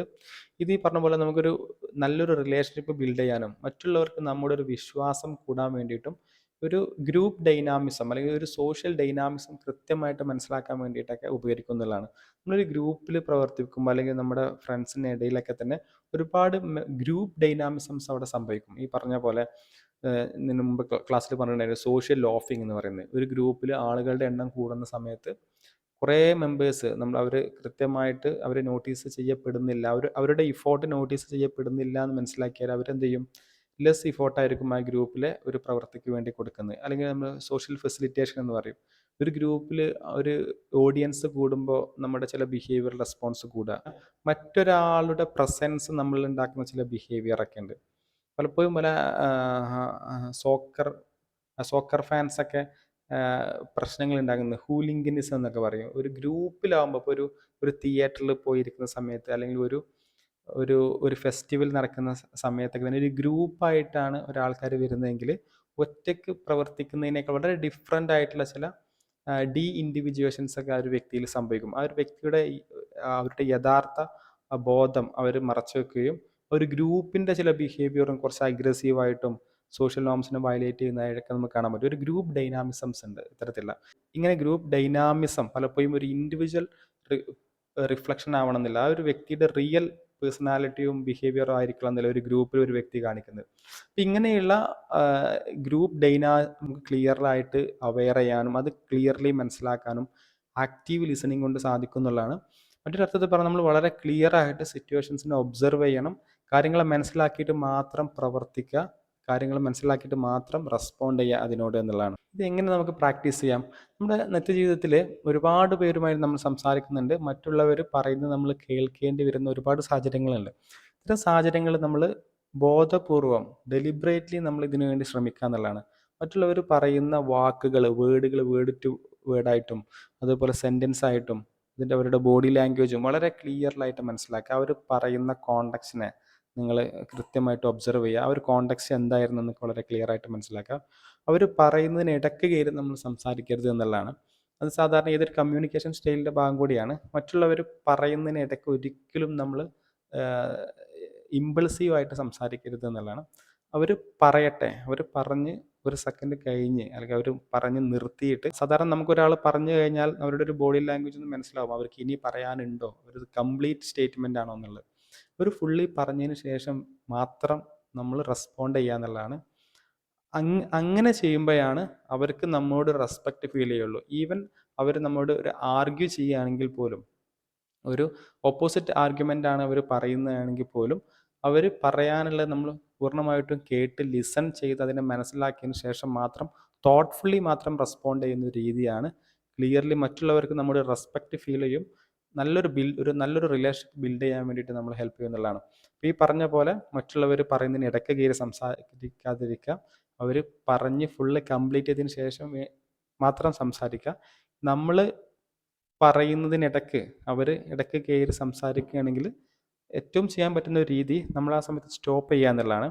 നമ്മൾ അതിന് ഒന്ന് ഓർത്ത് വെക്കുക നമ്മൾ എവിടെയാണ് സ്റ്റോപ്പ് ചെയ്തത് എന്നുള്ളത്. എന്നിട്ട് അവരത് എപ്പോഴാണ് അവർ പറഞ്ഞു തീരുന്നത് അതിന് ശേഷം മാത്രം നമ്മൾ സംസാരിക്കുക എന്നുള്ളതാണ്. അപ്പം ഇങ്ങനെ ചെയ്യുന്ന വഴി നമുക്കൊരു ഓപ്പോസിറ്റ് ആയിട്ടൊരു വ്യക്തിയിൽ നിന്ന് നല്ലൊരു റെസ്പെക്റ്റ് നമുക്ക് കിട്ടും. അതുപോലെ തന്നെ നമ്മൾ വളരെ ഇമോഷണലി കൺട്രോൾഡ് ആയിരിക്കും. നമ്മൾ ഈ ഇമ്പൾസീവായിട്ട് ബിഹേവ് ചെയ്യുന്നത് സാധാരണ ഇമോഷണലി അൺകൺട്രോളബിൾ ആവുന്ന വ്യക്തികളാണ്. ഈ ഇമോഷണലി അൺകൺട്രോളബിൾ, അതായത് ഒരാൾ പറഞ്ഞു തീരുന്നതിന് മുൻപ് സംസാരിക്കുക, ഇടയ്ക്ക് കയറി സംസാരിക്കുക. നമ്മൾ ആക്റ്റീവ് ലിസണിങ് നമ്മൾ പ്രാക്ടീസ് ചെയ്യുമ്പോൾ, മറ്റുള്ളവരുമായി സംസാരിക്കുന്ന നമ്മൾ ആക്റ്റീവ്ലി ലിസണർ ആവുന്ന സാഹചര്യങ്ങളിൽ അവരുടെ ഒരുപാട് ഫ്ലോസുകൾ നമുക്കറിയാൻ വേണ്ടി പറ്റും എന്നുള്ളതാണ്. അല്ലെങ്കിൽ അവർ കമ്മ്യൂണിക്കേറ്റ് ചെയ്യുന്ന രീതികൾ നമുക്കറിയാൻ പറ്റും. നമ്മളും അങ്ങനെ കമ്മ്യൂണിക്കേറ്റ് ചെയ്യുകയാണെങ്കിൽ മറ്റുള്ളവർ അത് എങ്ങനെയാണ് ബാധിക്കുക എന്നുള്ളത് നമ്മൾ ഒരു ആക്റ്റീവ് ലിസണിങ് നമ്മൾ പ്രാക്ടീസ് ചെയ്യുമ്പോൾ എടുക്കാൻ വേണ്ടി പറ്റും എന്നുള്ളതാണ്. അല്ലെങ്കിൽ മറ്റുള്ളവർ എങ്ങനെയാണ് നമ്മുടെ സംസാരത്തെ അല്ലെങ്കിൽ നമ്മൾ അവരോട് റെസ്പോണ്ട് ചെയ്യുന്നത് അല്ലെങ്കിൽ നമ്മുടെ ആക്ഷൻസിനെ എങ്ങനെയാണ് അവരെ ബാധിക്കുന്നത് എന്നുള്ളത് ഒരു ആക്റ്റീവ് ലിസണറായി നിൽക്കുന്ന സമയത്ത് നമുക്ക് മനസ്സിലാവുന്നതാണ്. അപ്പം നമ്മുടെ ഇമോഷൻസിനെയും നമ്മുടെ വീക്ക്നെസ്സിനെയും നമ്മുടെ സ്ട്രെങ്ത്തിനെയൊക്കെ തന്നെ നമുക്ക് മനസ്സിലാക്കാനും ഒപ്പം തന്നെ മറ്റുള്ളവരുമായിട്ട് നല്ലൊരു ഗുഡ് റിലേഷൻ ബിൽഡ് ചെയ്യാനൊക്കെ വേണ്ടിയിട്ട് ആക്റ്റീവ് ലിസണിങ് നിങ്ങളെ ഉപകരിക്കും എന്നുള്ളതാണ്. മറ്റൊരു പ്രധാനപ്പെട്ട ടെക്നിക്കാണ് ട്രാക്ക് അവർ ഇമോഷൻ എന്നുള്ളത്. നമ്മുടെ ഇമോഷൻസിനെ നമ്മൾ ട്രാക്ക് ചെയ്യുക എന്നുള്ളത്. നമ്മുടെ റെഗുലർ ആയിട്ടുള്ള ദിവസങ്ങളിൽ നമ്മൾ ഓരോ കോണ്ടാക്ട്സിലും നമുക്ക് ആ സമയത്ത് ഉണ്ടാകുന്ന ഇമോഷൻസിനെ കുറിച്ച് നമ്മൾ എന്ത് ചെയ്യുക, ഒന്ന് എഴുതി വെക്കുക, അല്ലെങ്കിൽ അതിനൊന്ന് ഐഡൻറ്റിഫൈ ചെയ്യുക എന്നുള്ളതാണ്. ഇങ്ങനെ നമ്മൾ ഐഡൻറ്റിഫൈ ചെയ്യുന്ന വഴി നമുക്ക് ഏതൊക്കെ ഇമോഷൻസാണ് ഒരു ദിവസം കൂടുതലായി ഉണ്ടാകുന്നത്, അല്ലെങ്കിൽ ഏതൊക്കെ ഫാക്ടേഴ്സാണ് ആ ഒരു ഇമോഷണൽ റിലീസ് ചെയ്യാൻ പ്രേരിപ്പിക്കുന്നത്, അല്ലെങ്കിൽ എന്തൊക്കെ ഫാക്ടേഴ്സാണ് അതിനെ സപ്പോർട്ട് ചെയ്യുന്നത്, നെഗറ്റീവ് ഇമോഷൻസിനെ ട്രിഗർ ചെയ്യുന്ന ഫാക്ടേഴ്സ് എന്തൊക്കെയാണ്, അല്ലെങ്കിൽ ഇങ്ങനെ നമുക്ക് ട്രിഗറിങ് ഫാക്ടേഴ്സിനെ വളരെ ക്ലിയർ ആയിട്ട് മനസ്സിലാക്കാൻ വേണ്ടിയിട്ട് ഇതിലെ ഇമോഷൻസിനെ ട്രാക്ക് ചെയ്യുന്ന വഴി ഉപകരിക്കും എന്നുള്ളതാണ്. ഓൾറെഡി നമ്മൾ നേരത്തെ പറഞ്ഞിട്ടുള്ള ജേർണലിങ് ചെയ്യുന്ന പോലെ തന്നെയാണ് നമ്മൾ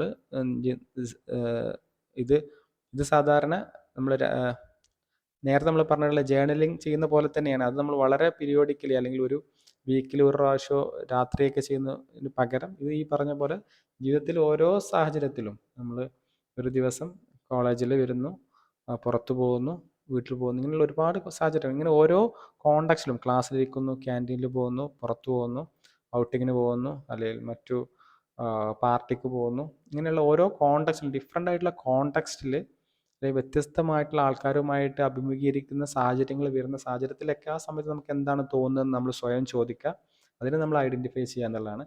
അങ്ങനെ ആ സമയത്ത് ഒരു ഇമോഷൻ ഉണ്ടാവുമല്ലോ. ആ ഇമോഷൻസിൻ്റെ എന്തുകൊണ്ടായിരിക്കാം ആ സമയത്ത് അങ്ങനെ ഒരു ഇമോഷൻസ് ഉണ്ടാകുന്നത് എന്നുള്ളതിന് നമ്മൾ കാരണം കണ്ടെത്തുക എന്നുള്ളതാണ്. ഇതിൻ്റെ ബെനിഫിറ്റ് എന്ന് പറയുന്നത് പ്രധാനമായിട്ടും ഈ പറയുമ്പോൾ നമുക്കൊരു ഇമോഷണലി ഇൻ്റലിജൻ്റ് ആകാൻ പറ്റും എന്നുള്ളതാണ്. ഒരു വൈകാരിക ബുദ്ധി നമുക്ക് ഡെവലപ്പ് ചെയ്യാൻ പറ്റും. നമ്മുടെ ഇമോഷൻസിനെ നിയന്ത്രിക്കാനും മനസ്സിലാക്കാനും കൺട്രോൾ ചെയ്യാനൊക്കെ നമുക്ക് പറ്റും. ഒപ്പം തന്നെ ഈ പറഞ്ഞ പോലെ ആ ഒരു ഇമോഷനെ ട്രിഗർ ചെയ്യുന്ന ഫാക്ടേഴ്സിനെ നമുക്ക് മനസ്സിലാക്കാൻ പറ്റും. നെഗറ്റീവ് ഇമോഷനെ ട്രിഗർ ചെയ്യുന്ന ഫാക്ടേഴ്സ് ആണെങ്കിൽ അത്തരം ട്രിഗേർഡ് ഫാക്ടേഴ്സിൽ നിന്ന് നമുക്ക് ഒഴിവാക്കാൻ പറ്റും പിന്നീട്. അല്ലെങ്കിൽ പോസിറ്റീവായിട്ടുള്ള ഇമോഷൻസിനെ സപ്പോർട്ട് ചെയ്യുന്ന അല്ലെങ്കിൽ അതിനെ ട്രിഗർ ചെയ്യുന്ന ഫാക്ടേഴ്സാണ് നമുക്ക് കൂടുതൽ അത്തരം ഫാക്ടേഴ്സിനോട് എക്സ്പോസ് ആവാൻ വേണ്ടി പറ്റുന്നതാണ്. ഇത് നമ്മുടെ ഇമോഷൻസിനെ റെഗുലേറ്റ് ചെയ്യാനും നിയന്ത്രിക്കാനും കൺട്രോൾ ചെയ്യാനും നമ്മളെ ഹെൽപ്പ് ചെയ്യുന്നതാണ്. മറ്റൊരു പ്രധാനപ്പെട്ട പോയിന്റാണ് assess your strength and weakness എന്നുള്ളത്. സാധാരണ സ്ട്രെങ്ത് എന്ന് പറയുന്നത് നമ്മുടെ ലൈഫിൽ വളരെ ഈസി ആയിട്ട് നമ്മളെ കൊണ്ടുപോകാൻ വേണ്ടിയിട്ട് ഉപകരിക്കുന്നതാണ്. അല്ലെങ്കിൽ ലൈഫിൽ കൂടുതൽ ചലഞ്ച് ഇല്ലാതെ വളരെ ഈസി ആയിട്ട് നമുക്കൊരു വാക്ക് ഓവർ സാധ്യമാവുന്നതാണ് സ്ട്രെങ്ത് എന്ന് പറയുന്നത്. വീക്ക്നെസ് എന്ന് സാധാരണ പറയുന്നത് നമുക്ക് ഇമ്പ്രൂവ് ചെയ്യാനുള്ള മേഖലകളാണ് വീക്ക്നെസ് എന്ന് പറയുന്നത്. വീക്ക്നെസ് ഒരിക്കലും നമുക്ക് മാറ്റിയെടുക്കാൻ പറ്റാത്തതല്ല, നമ്മുടെ എഫോർട്ട് കൊണ്ട് നമുക്ക് ചേഞ്ച് ചെയ്യാൻ സാധിക്കുന്നതാണ്. വീക്കായിട്ടുള്ള പോർഷൻസിൽ നമുക്ക് ഈ നേരത്തെ പറഞ്ഞ പോലെ അത്ര ഈസി ആവില്ല നമുക്കവിടെ അതിനെ ഫേസ് ചെയ്യുക എന്നുള്ളത്. അപ്പോൾ ഇത്തരം സ്ട്രെങ്ത് ആൻഡ് വീക്ക്നെസ് നമ്മൾ ക്ലിയർലി മനസ്സിലാക്കുക. എന്തൊക്കെ കാര്യങ്ങളാണ് നമുക്ക് ഗുഡ് ആയിട്ടുള്ളത്, ഈ ഇന്ന ഫാക്ടർ എനിക്ക് ഉള്ളത് കൊണ്ട് ഇന്ന മേഖല നമുക്ക് ഈസി ആയിട്ട് പോകാൻ പറ്റുന്നുണ്ടാവും. ചില സാഹചര്യം നമുക്കത് ഇല്ലാത്തതുകൊണ്ട്, ഫോർ എക്സാമ്പിൾ ഒരു കമ്മ്യൂണിക്കേഷൻ എന്നെടുക്കാം. അല്ലെങ്കിൽ ഒരാൾക്ക് നന്നായിട്ട് സിറ്റുവേഷൻ അനുസരിച്ച് നന്നായിട്ട് സംസാരിക്കാൻ പറ്റും. അദ്ദേഹം ഒരു ഇൻ്റർവ്യൂവിനെ ഫേസ് ചെയ്യുന്ന സാഹചര്യത്തിൽ അദ്ദേഹത്തിൻ്റെ ഒരു ഗുഡ് സ്ട്രെങ്ത് ആയിരിക്കും. വളരെ ഈസി ആയിട്ട് ആ സിറ്റുവേഷൻസിനെ അദ്ദേഹത്തിന് ഹാൻഡിൽ ചെയ്യാൻ പറ്റും. കമ്മ്യൂണിക്കേഷൻ സ്കില്ല് കുറവാണെങ്കിൽ ഈ നേരത്തെ പറഞ്ഞ പോലെ ആ ഒരു ഇൻ്റർവ്യൂ കോണ്ടെക്സ്റ്റിന് അദ്ദേഹത്തിന് ഡിഫിക്കൽട്ട് ആയിരിക്കും. അല്ലെങ്കിൽ അത് അദ്ദേഹത്തിന് ഇമ്പ്രൂവ് ചെയ്യേണ്ടതായിട്ടുള്ള ഒരു ക്വാളിറ്റിയാണ് അല്ലേ, അത്തരം സിറ്റുവേഷൻസിൽ ഡീൽ ചെയ്യാൻ വേണ്ടിയിട്ട്. ഇങ്ങനെ നമ്മുടെ സ്ട്രെങ്ത് ആൻഡ് വീക്ക്നെസ്സിനെ നമ്മൾ അസസ് ചെയ്യുക എന്നുള്ളതാണ്. ഇത് പ്രാക്ടീസ് ചെയ്യാൻ പറ്റുന്ന ഒന്നൊരു പേഴ്സണാലിറ്റി അസസ്മെൻ്റ് എടുക്കുക എന്നുള്ളതാണ്. നമ്മുടെ അച്ചീവ്മെൻറ്റ് ടെസ്റ്റുകളുണ്ട്, സൈക്കോളജിക്കൽ അച്ചീവ്മെൻറ്റ് ടെസ്റ്റുകളുണ്ട്, സ്റ്റാൻഡർഡൈസ്ഡ് ആയിട്ടുള്ള ടെസ്റ്റുകളുണ്ട്. അതിന് വളരെ ഒബ്ജക്റ്റീവ്ലി സ്കോർ ചെയ്യാനും പറ്റും. അത്തരത്തിലുള്ള ടെസ്റ്റുകൾ നമുക്ക് ചെയ്യുന്ന വഴി നമ്മുടെ സ്ട്രെങ്ത്തും വീക്ക്നെസ്സും നമുക്ക് എത്രത്തോളം അച്ചീവ്മെൻറ്റിൽ നമ്മൾ മോട്ടിവേറ്റഡ് എന്നൊക്കെ നമുക്കറിയാൻ പറ്റും എന്നുള്ളതാണ്.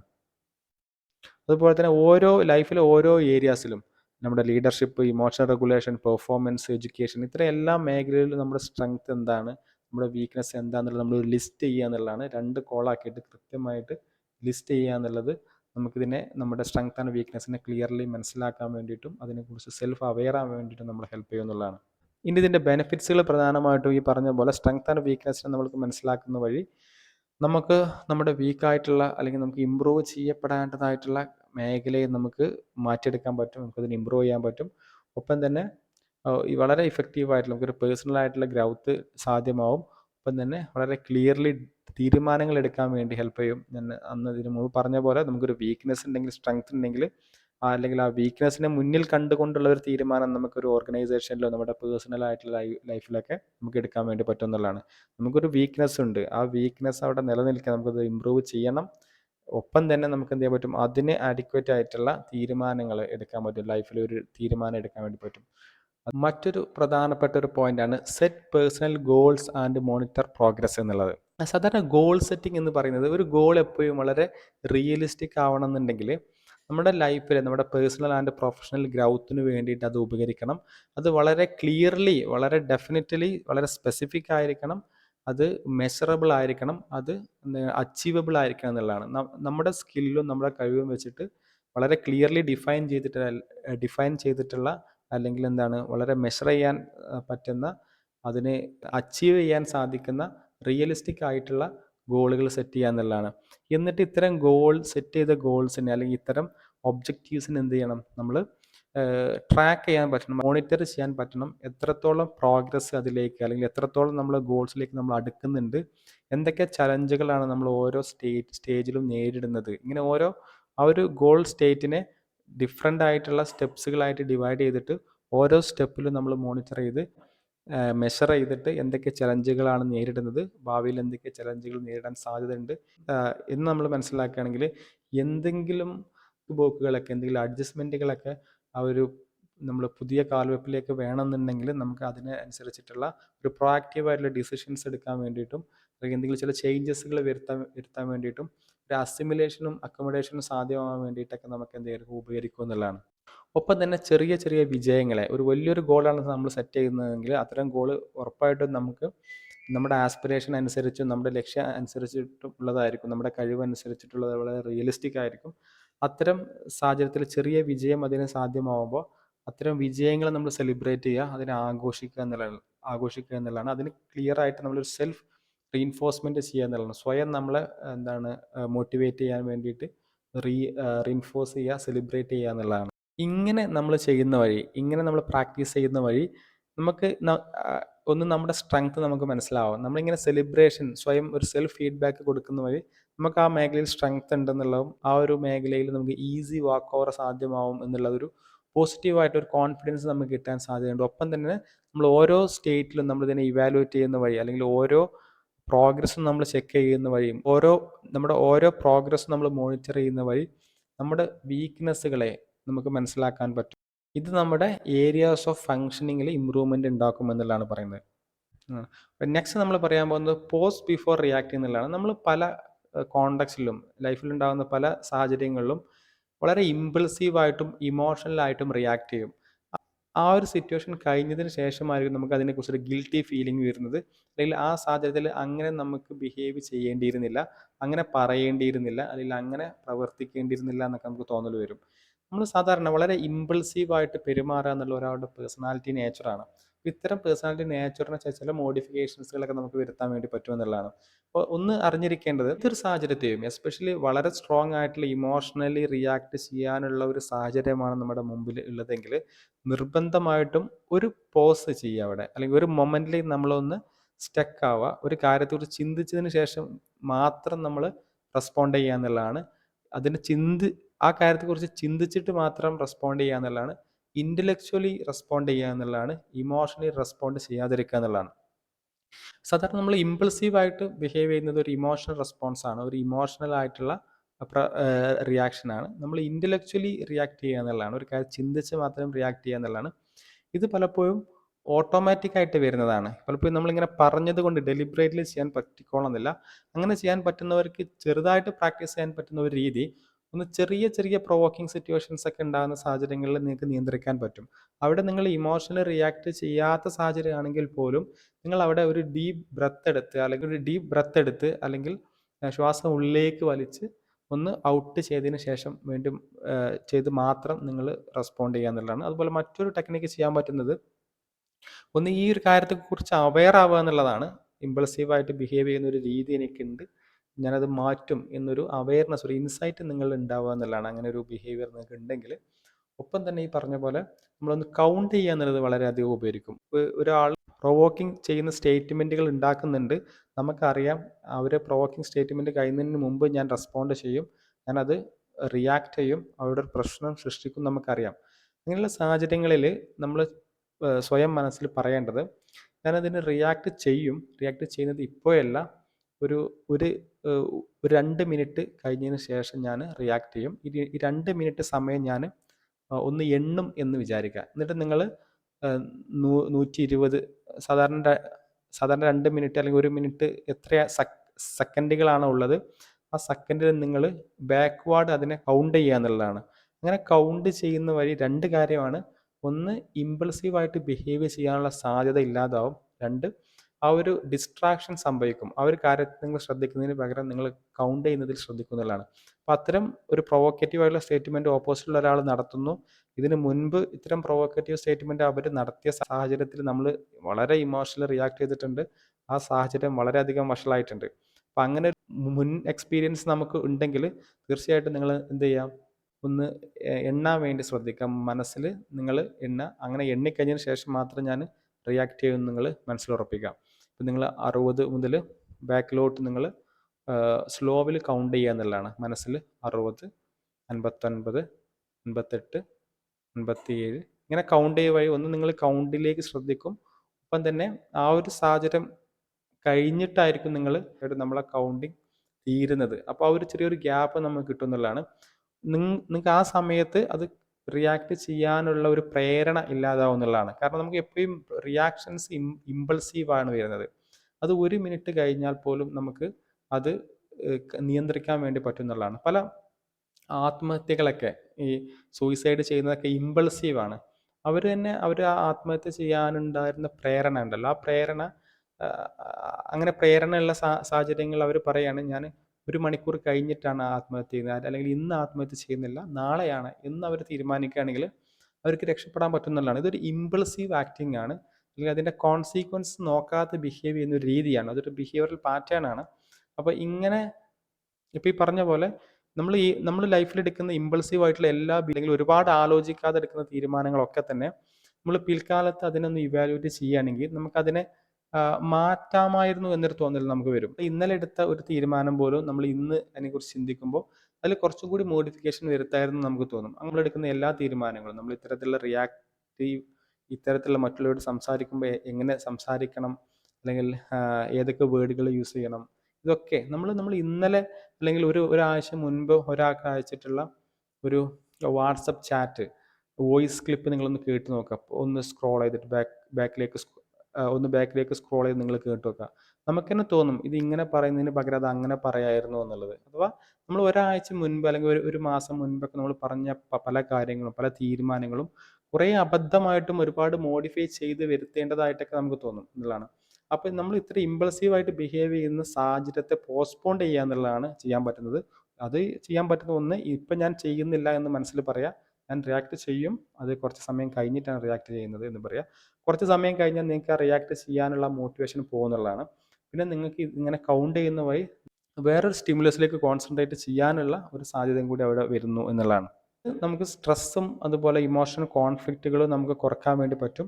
നമ്മുടെ റിലേഷൻഷിപ്പ് കൂടുതൽ സ്ട്രോങ് ആക്കാനും കൂടുതൽ ബിൽഡ് ചെയ്യാനും കൂടുതൽ എൻഹാൻസ് ചെയ്യാനും നമുക്ക് പറ്റും. അപ്പോൾ നമുക്കൊരു ഇമോഷണൽ കൺട്രോൾ നമുക്ക് കിട്ടുന്നതാണ്. നമുക്ക് ഇമോഷൻസിനെ നിയന്ത്രിക്കാൻ വേണ്ടിയിട്ടുള്ള ഒരു കഴിവ് നമുക്ക് കിട്ടുന്നതാണ്. നമ്മുടെ ഇമ്പൾസിവിറ്റി ഒന്ന് കുറയുന്നതാണ്. ഇങ്ങനെ നമ്മൾ ഇങ്ങനെ ചെയ്യുന്നത് നമ്മുടെ സെൽഫ് അവയർനെസ് ഓവറോൾ കൂട്ടുമെന്നുള്ളതാണ്. മറ്റൊരു രീതിയാണ് നമ്മുടെ ബയാസുകൾ നമ്മൾ ഐഡൻറ്റിഫൈ ചെയ്യുക. അത്തരം കൊഗ്നിറ്റീവ് ബയാസുകൾ നമ്മൾ ചലഞ്ച് ചെയ്യുക എന്നുള്ളതാണ്. നമ്മൾ ഓൾറെഡി ഇത് പറഞ്ഞതാണ്, നമുക്ക് ഒരുപാട് ബയാസുകൾ നമ്മളെടുക്കുന്ന തീരുമാനങ്ങളിലും അല്ലെങ്കിൽ നമ്മളൊരു കാര്യത്തെ പെർസീവ് ചെയ്യുന്നതിലും ഒരുപാട് ബയാസുകൾ വരും അല്ലേ. അത് ഓൾറെഡി നമ്മൾ ഇതിന് മുൻപത്തെ വീഡിയോസിൽ പറഞ്ഞിട്ടുണ്ട്. നമ്മൾ വീഡിയോ ഏതെങ്കിലും നിങ്ങൾ മിസ്സാവുകയാണെങ്കിൽ കഴിഞ്ഞ ക്ലാസ്സിൽ നമ്മൾ ലൈഫ് സ്കില്ലുകൾ പറഞ്ഞ സമയത്ത് അത് ഫുള്ള് കേട്ടിട്ടില്ലെങ്കിൽ ഒന്ന് ഫുള്ള് കേൾക്കുക. ഒരുപാട് ബയാസുകൾ നമ്മുടെ തീരുമാനം എടുക്കുന്നതിൽ വരും. അതിൽ പ്രധാനപ്പെട്ട ഇത്തരം ബയാസുകളൊക്കെ തന്നെ ഓട്ടോമാറ്റിക് ആയിരിക്കും എന്നുള്ളതാണ്. നമ്മുടെ തിങ്കിങ്ങിനെ അല്ലെങ്കിൽ നമ്മളൊരു കാര്യത്തെ പെർസീവ് ചെയ്യുന്നതിൽ ഇൻഫ്ലുവൻസ് ചെയ്യാൻ സാധിക്കുന്ന ഓട്ടോമാറ്റിക് ആയിട്ടുള്ള ബയാസുകൾ വരും എന്നുള്ളതാണ്. ഇത്തരം ബയാസുകൾ നമ്മൾ റിയലിസ്റ്റിക് ആയിട്ട് ഒരു കാര്യത്തെ നമ്മൾ കാണുന്നതിൽ നമുക്ക് തെറ്റുകൾ സൃഷ്ടിക്കപ്പെടും എന്നുള്ളതാണ്. ഒരുപാട് ബയാസുകൾ നമ്മുടെ നിത്യജീവിതത്തിൽ നമ്മൾ ഫേസ് ചെയ്യും. അതിലൊരു പ്രധാനപ്പെട്ട ഒരു ബയാസാണ് ഓവർ ജനറലൈസേഷൻ എന്ന് പറയും. ഓവർ ജനറലൈസേഷൻ എന്ന് പറയുന്നത് സാധാരണ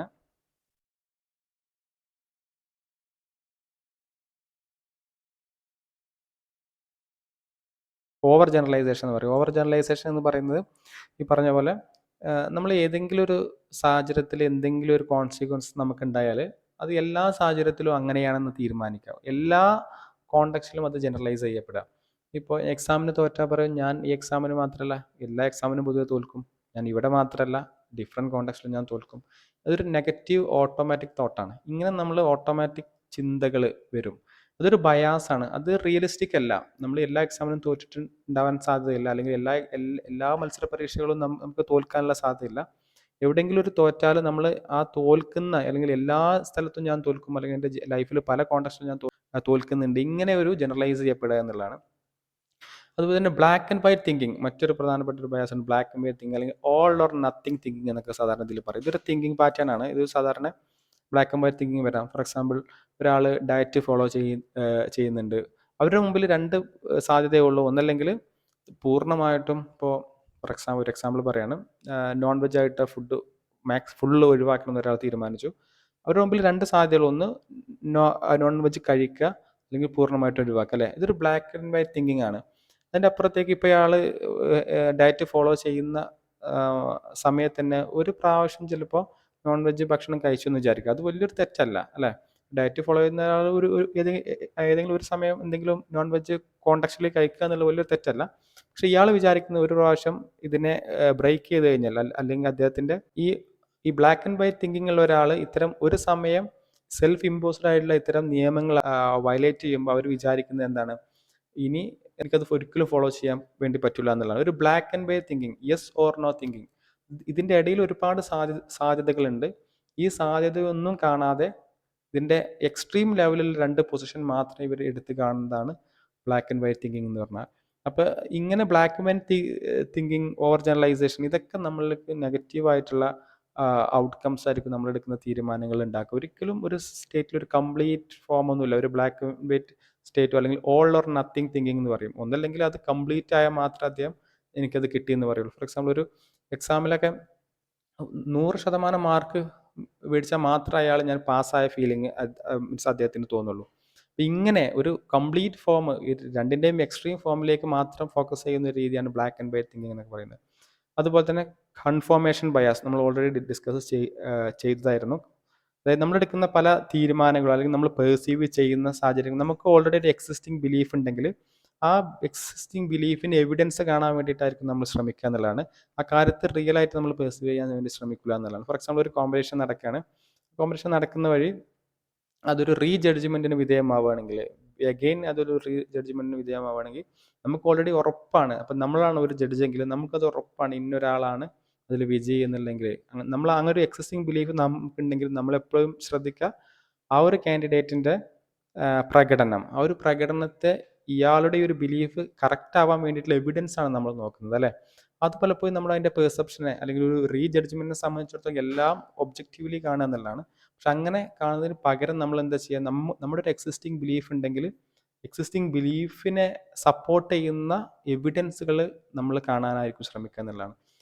അപ്പം നമ്മളെടുക്കുന്ന തീരുമാനങ്ങളെ അല്ലെങ്കിൽ നമ്മുടെ പെർസെപ്ഷനെയൊക്കെ തന്നെ ഇൻഫ്ലുവൻസ് ചെയ്യുന്ന ഒരുപാട് ബയാസുകൾ ലൈഫിലുണ്ടാവും.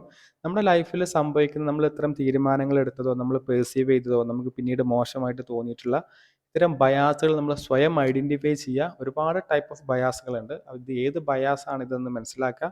ഒപ്പം അതിനെ ചലഞ്ച് ചെയ്യുക. അതിനെ ചലഞ്ച് ചെയ്യുന്നത് അതിൻ്റെ കൗണ്ടറായിട്ടുള്ള കാര്യങ്ങൾ ചെയ്തിട്ടാണ്. കൗണ്ടർ ആർഗ്യുമെൻസുകൾ ചെയ്തിട്ട് എന്ത് ചെയ്യുക, അതിനെ ചലഞ്ച് ചെയ്യുക എന്നുള്ളതാണ്. ഓവർ ജനറലൈസേഷൻ എന്താ? ഓവർ ജനറലൈസേഷൻ എന്ന് പറയുന്നത് ഞാൻ എല്ലാ സാഹചര്യത്തിലും തോൽക്കും എന്നുള്ളതാണ്. അങ്ങനെ പറയുമ്പോൾ നമ്മൾ ജയിച്ച സാഹചര്യങ്ങൾ അവിടെ ഉണ്ട്, അത് നമ്മൾ കാണാതെ പോകും, അല്ലേ? അപ്പോൾ ജയിച്ച കാര്യങ്ങൾ നമ്മൾ ഐഡൻറ്റിഫൈ ചെയ്യുന്ന വഴി ആ ഓവർ ജനറലൈസേഷൻ എന്നുള്ള നമ്മുടെ ഒരു ഓട്ടോമാറ്റിക് തോട്ട്സിനെ നമുക്ക് കുറക്കാൻ വേണ്ടി പറ്റും. കാരണം ഞാൻ എല്ലാ പ്രാവശ്യവും ഞാൻ തോറ്റിട്ടില്ല, ജയിച്ചിട്ടുള്ള ഒരുപാട് കോമ്പറ്റീഷൻസ് എൻ്റെ മുമ്പിലുണ്ട്, അല്ലേ? അങ്ങനെ ഇങ്ങനെ ഓവർ ജനറലൈസേഷൻ അല്ലെങ്കിൽ ബ്ലാക്ക് ആൻഡ് വൈറ്റ് തിങ്കിങ്, ഇങ്ങനെയുള്ള തിങ്കിങ്ങിനൊക്കെ തന്നെ ബയാസുകളൊക്കെ തന്നെ കുറക്കാൻ വേണ്ടിയിട്ടുള്ള ഓവർ റിയാക്ഷൻ ചെയ്യുക അല്ലെങ്കിൽ ഓവർ കൗണ്ടർ ആക്ഷൻ ചെയ്യുക എന്നുള്ളതാണ്. ഇങ്ങനെ നമ്മൾ ബയാസ്ഡ് തിങ്കിങ്ങിനെ ഓവർകം ചെയ്യുന്ന വഴി നമുക്ക് ഒരു വളരെ ഒബ്ജക്റ്റീവ് ആയിട്ടുള്ള റിയലിസ്റ്റിക് ആയിട്ടുള്ള ഒരു സെൽഫ് അവയർനെസ് നമുക്ക് ഡെവലപ്പ് ചെയ്യാൻ പറ്റും. അതുപോലെ തന്നെ കാര്യങ്ങളെ കാണാനും ഒബ്ജക്റ്റീവ്ലി പെർസീവ് ചെയ്യാനും ബെറ്റർ ആയിട്ടുള്ള ഡിസിഷൻ എടുക്കാൻ വേണ്ടിയിട്ട് നമുക്ക് ഹെൽപ്പ് ചെയ്യും. അതുപോലെ തന്നെ ഓരോ സാഹചര്യത്തെയും വളരെ റിയലിസ്റ്റിക് ആയിട്ട് പെർസീവ് ചെയ്യാൻ വേണ്ടിയിട്ടും വളരെ വ്യക്തമായിട്ട് ആ കാര്യങ്ങളെ മനസ്സിലാക്കാൻ വേണ്ടിയിട്ട് നമ്മൾ ഉപകരിക്കും എന്നുള്ളതാണ്. അടുത്ത ഒരു പ്രധാനപ്പെട്ട പോയിന്റ്, ലാസ്റ്റ് പോയിന്റ് ആയിട്ട് പറയുന്നത് regularly evaluate your value and belief എന്നുള്ളത്. നമുക്ക് ഒരുപാട് വാല്യൂസും ഒരുപാട് വിശ്വാസങ്ങളും അല്ലെങ്കിൽ നമ്മൾ കീപ്പ് ചെയ്യുന്ന ഒരുപാട് അസംഷൻസുകൾ ഉണ്ടാവും നമ്മുടെ ലൈഫിൽ. ഇനി നമ്മുടെ ചെയ്യുന്ന പ്രവൃത്തികളും നമ്മുടെ ആക്ഷൻസും അല്ലെങ്കിൽ നമ്മളെടുക്കുന്ന തീരുമാനങ്ങളൊക്കെ തന്നെ ഇത്തരം ബിലീഫിനും വാല്യൂവിനോടും കോൺഗ്രുവൻ്റ് ആണോ, അല്ലെങ്കിൽ എത്രത്തോളം അലൈൻ ചെയ്ത് പോകുന്നുണ്ട്, എത്രത്തോളം നമ്മുടെ ബിലീഫിനെയും വാല്യൂവിനെയും നമ്മുടെ അച്ചീവ്മെൻറ്റ് മോട്ടിവേഷനെയൊക്കെ തന്നെ ഹെൽപ്പ് ചെയ്യുന്നുണ്ട് നമ്മുടെ ആക്ഷൻസ് എന്നുള്ളത് നമ്മൾ ഇടയ്ക്കിടയ്ക്കൊന്ന് ഇവാലുവേറ്റ് ചെയ്യുന്നത് സെൽഫ് അവെയർനെസ് ഇമ്പ്രൂവ് ചെയ്യാൻ വേണ്ടിയിട്ട് ഹെൽപ്പ് ചെയ്യും എന്നുള്ളതാണ്. ഫോർ എക്സാമ്പിൾ, ഒരാൾക്ക് ഫിനാൻഷ്യലി ഇൻഡിപെൻഡൻ്റ് ആവണം എന്നുള്ളതാണ് അദ്ദേഹത്തിൻ്റെ ഒരു ബിലീഫ്, അല്ലെങ്കിൽ അദ്ദേഹത്തിന് അങ്ങനെ ഒരു വിശ്വാസമുണ്ട്, ഒരാൾ ഫിനാൻഷ്യലി ഇൻഡിപെൻഡൻ്റ് ആവുക എന്നുള്ളത്. അദ്ദേഹം ഇവാലുവേറ്റ് ചെയ്യുക ഓരോ വീക്കിലും നമ്മൾ എത്രത്തോളം ഫിനാൻഷ്യലി ഇൻഡിപെൻഡൻ്റ് ആവാൻ വേണ്ടി എന്തൊക്കെ കാര്യങ്ങൾ നമ്മൾ ചെയ്തു എന്നുള്ളത്. അല്ലെങ്കിൽ ഒരാൾക്ക് എന്തെങ്കിലും ഒരു അച്ചീവ്മെൻറ്റ് മോട്ടിവേഷൻ ഉണ്ടെന്ന് വിചാരിക്കുക. ആ അച്ചീവ്മെൻറ്റ് മോട്ടിവേഷന് വേണ്ടിയിട്ട് വളരെ സ്പെസിഫിക് ആയിട്ടുള്ള ഒരു ഗോള് കിട്ടാൻ വേണ്ടിയിട്ട് അല്ലെങ്കിൽ ആ ഗോൾ അച്ചീവ് ചെയ്യാൻ വേണ്ടി എന്തൊക്കെ കാര്യങ്ങൾ നമ്മൾ ചെയ്തു എന്ന് നമ്മൾ ഇവാലുവേറ്റ് ചെയ്ത് നോക്കുന്നത് നമ്മുടെ സ്ട്രെങ്ത്തും വീക്ക്നെസ്സും ഒക്കെ നമുക്ക് മനസ്സിലാക്കാൻ വേണ്ടിയിട്ടും നമ്മുടെ മോട്ടിവേഷൻസും നമ്മുടെ ഇമോഷണൽ സ്റ്റേറ്റും നമുക്ക് മനസ്സിലാക്കാൻ വേണ്ടിയിട്ടും ഹെൽപ്പ് ചെയ്യുന്നതാണ്. നമ്മുടെ ഇൻറ്റിഗ്രിറ്റി ഡെവലപ്പ് ചെയ്യാൻ വേണ്ടിയിട്ടും അതുപോലെ തന്നെ പേഴ്സണൽ ഫുൾഫിൽമെൻറ്റും ലൈഫ് സാറ്റിസ്ഫാക്ഷനും കിട്ടാൻ വേണ്ടിയിട്ട് ഉപകരിക്കും എന്നുള്ളതാണ്. വളരെ ഒതൻറ്റിക് ആയിട്ട് അല്ലെങ്കിൽ വളരെ റിയലിസ്റ്റിക് ആയിട്ട് കാര്യങ്ങളെ കാണാനും നമ്മുടെ അത്രയും വാല്യൂസിനെയും നമ്മുടെ ബിലീഫ്സിനെയൊക്കെ തന്നെ റിയലിസ്റ്റിക്കലി കാണാനും അതിലെന്തെങ്കിലും ചേഞ്ചസ് ഉണ്ടെങ്കിൽ നമുക്കതിനെ തിരുത്താനും ഒക്കെ നമ്മൾ ഹെൽപ്പ് ചെയ്യുന്നതാണ്. നമ്മൾ പ്രധാനമായിട്ടും 10 പ്രധാനപ്പെട്ട കാര്യങ്ങളാണ് നമ്മൾ സെൽഫ് അവെയർനെസ് ഇമ്പ്രൂവ് ചെയ്യാൻ വേണ്ടി പറഞ്ഞത്. അതിൽ പ്രധാനപ്പെട്ട ഒന്ന് പറഞ്ഞത് മൈൻഡ്ഫുൾനെസ് ആൻഡ് മെഡിറ്റേഷൻ ആണ്. Second one journaling and self reflection ആണ്. മെഡിറ്റേഷനും മൈൻഡ്ഫുൾനെസ്സും നമ്മൾ സാധാരണ പറഞ്ഞിട്ടുണ്ടായിരുന്നത് നമുക്ക് നോൺ ജഡ്ജ്മെൻ്റലായിട്ട്, അല്ലെങ്കിൽ പ്രത്യേകിച്ച് മുൻധാരണകളോ മുൻവിധികളോ ഒന്നും ഇല്ലാതെ നമ്മുടെ കാര്യങ്ങളൊക്കെ ഒബ്സർവ് ചെയ്യാനും നമ്മുടെ മൊമെൻറ്റിൽ നമുക്ക് ജീവിക്കാൻ വേണ്ടിയിട്ടോ, അല്ലേ, നമ്മുടെ feelings, thought, external and internal എൻവയോൺമെൻറ്റിനൊക്കെ തന്നെ നമുക്ക് നൗ എന്നുള്ള സ്റ്റേറ്റിൽ കാണാൻ വേണ്ടി പറ്റുക എന്നുള്ളതാണ്. ജേർണലിംഗ് ആൻഡ് സെൽഫ് റിഫ്ലക്ഷൻ, നമ്മുടെ തോട്ടും ഇമോഷൻസും ഫീലിങ്ങും എക്സ്പീരിയൻസും ഒക്കെ ഡെയിലി നമുക്ക് എഴുതി വെക്കുന്ന വഴി നമുക്ക് സെൽഫ് അവെയർനെസ് കൂട്ടാൻ പറ്റുന്നതാണ്. മറ്റുള്ളവരോട് ഫീഡ്ബാക്ക് ചോദിക്കുക എന്നുള്ളതാണ് സാധാരണ നമ്മൾ സീക്കിംഗ് ഫീഡ്ബാക്ക് ഫ്രം അതേഴ്സ് എന്ന് പറയുന്നത്. മറ്റൊരാളുടെ പേഴ്സ്പെക്റ്റീവിൽ കാര്യങ്ങളെ കാണുമ്പോൾ നമുക്ക് നമ്മളെക്കുറിച്ചിട്ടുള്ള ഒരു വ്യൂ പോയിൻ്റ് റൈറ്റ് ആണോ എന്ന് നമുക്ക് മനസ്സിലാക്കാൻ വേണ്ടി ഉപയോഗിക്കുക എന്നുള്ളതാണ്. പിന്നെ ആക്റ്റീവ്ലി ലിസൺ ചെയ്യുക എന്നുള്ളതാണ്. കാര്യങ്ങൾ തോട്ട്ഫുള്ളി മനസ്സിലാക്കിയിട്ട് റെസ്പോണ്ട് ചെയ്യുക എന്നുള്ളതാണ്. അതുപോലെ തന്നെ ട്രാക്ക് അവർ ഇമോഷൻ എന്നുള്ളതാണ്. നമ്മുടെ ഇമോഷൻസ് നമ്മൾ ട്രാക്ക് ചെയ്യുക, ഇമോഷണൽ പാറ്റേൺ മനസ്സിലാക്കാൻ വേണ്ടി ശ്രമിക്കുക എന്നുള്ളതാണ്. അതുപോലെ നമ്മുടെ സ്ട്രെങ്ത് ആൻഡ് വീക്ക്നെസ്സിനെ നമ്മൾ അസസ് ചെയ്യുക. അതുപോലെ തന്നെ പേഴ്സണൽ ഗോൾസ് ആൻഡ് ആ ഗോൾസിനെ നമ്മൾ മോണിറ്റർ ചെയ്യുക എന്നുള്ളതാണ്. പിന്നെ നമ്മൾ പറഞ്ഞു, ഒരു കാര്യത്തെ റിയാക്ട് ചെയ്യുന്നതിന് മുമ്പ് കൃത്യമായിട്ട് ആ കാര്യത്തെക്കുറിച്ച് മനസ്സിലാക്കുക, ഒരു ഗ്യാപ്പ് കൊടുത്തതിന് ശേഷം മാത്രം സ്റ്റിമുലസിനോട് റിയാക്ട് ചെയ്യുക, റെസ്പോണ്ട് ചെയ്യുക എന്നുള്ളതാണ്. അതുപോലെ തന്നെ കൊഗ്നിറ്റീവ് ബയാസുകളെ അതിനെ ഐഡൻറ്റിഫൈ ചെയ്യുക, അതിനെ ചലഞ്ച് ചെയ്യുക എന്നുള്ളതാണ്. അതുപോലെ തന്നെ regularly evaluate our values and belief, നമ്മുടെ വിശ്വാസങ്ങളെയും നമ്മുടെ മൂല്യങ്ങളെയൊക്കെ തന്നെ നമ്മൾ എന്ത് ചെയ്യാം, ഇവാലുവേറ്റ് ചെയ്യുക. അപ്പം ഇത് നമുക്കൊരു സെൽഫ് ഫുൾഫിൽമെൻറ്റ് ക്രിയേറ്റ് ചെയ്യുക എന്നുള്ളതാണ്. അപ്പം ഇങ്ങനെ 10 പ്രധാനപ്പെട്ട ഇമ്പ്രൂവ്മെൻറ്റ് സ്ട്രാറ്റജികൾ അല്ലെങ്കിൽ ബിൽഡിംഗ് സ്ട്രാറ്റജികളാണ് നമ്മൾ പറഞ്ഞത്. ഇതല്ലാത്ത മറ്റ് സ്ട്രാറ്റജികളൊക്കെ നമുക്ക് വ്യത്യസ്ത ബുക്കിൽ, വ്യത്യസ്ത മെറ്റീരിയലുകളിൽ കാണാൻ പറ്റും. എല്ലാം ഇതിൽ ഉൾപ്പെടുത്താവുന്നതാണ്. പ്രധാനപ്പെട്ട കുറച്ച് പോയിന്റുകൾ നമ്മൾ ഡിസ്കസ് ചെയ്തു എന്ന് മാത്രം. ഇതല്ലാത്ത ടെക്നിക്കുകളുണ്ട്. ഇതിൽ പല ടെക്നിക്കുകളും, മൈൻഡ്ഫുൾനെസ്സും പല ടെക്നിക്കുകളും നമുക്ക് ഡെയിലി പ്രാക്ടീസ് ചെയ്യാവുന്നതാണ്. തീർച്ചയായിട്ടും അത് നമ്മൾ റെഗുലർ ക്ലാസ്സിലൊന്ന് പ്രാക്ടീസ് ചെയ്യുന്നതാണ്. ഇത്രയും കാര്യങ്ങളാണ് ഈ ഒരു വീഡിയോയിൽ പറയുന്നത്. Thank you.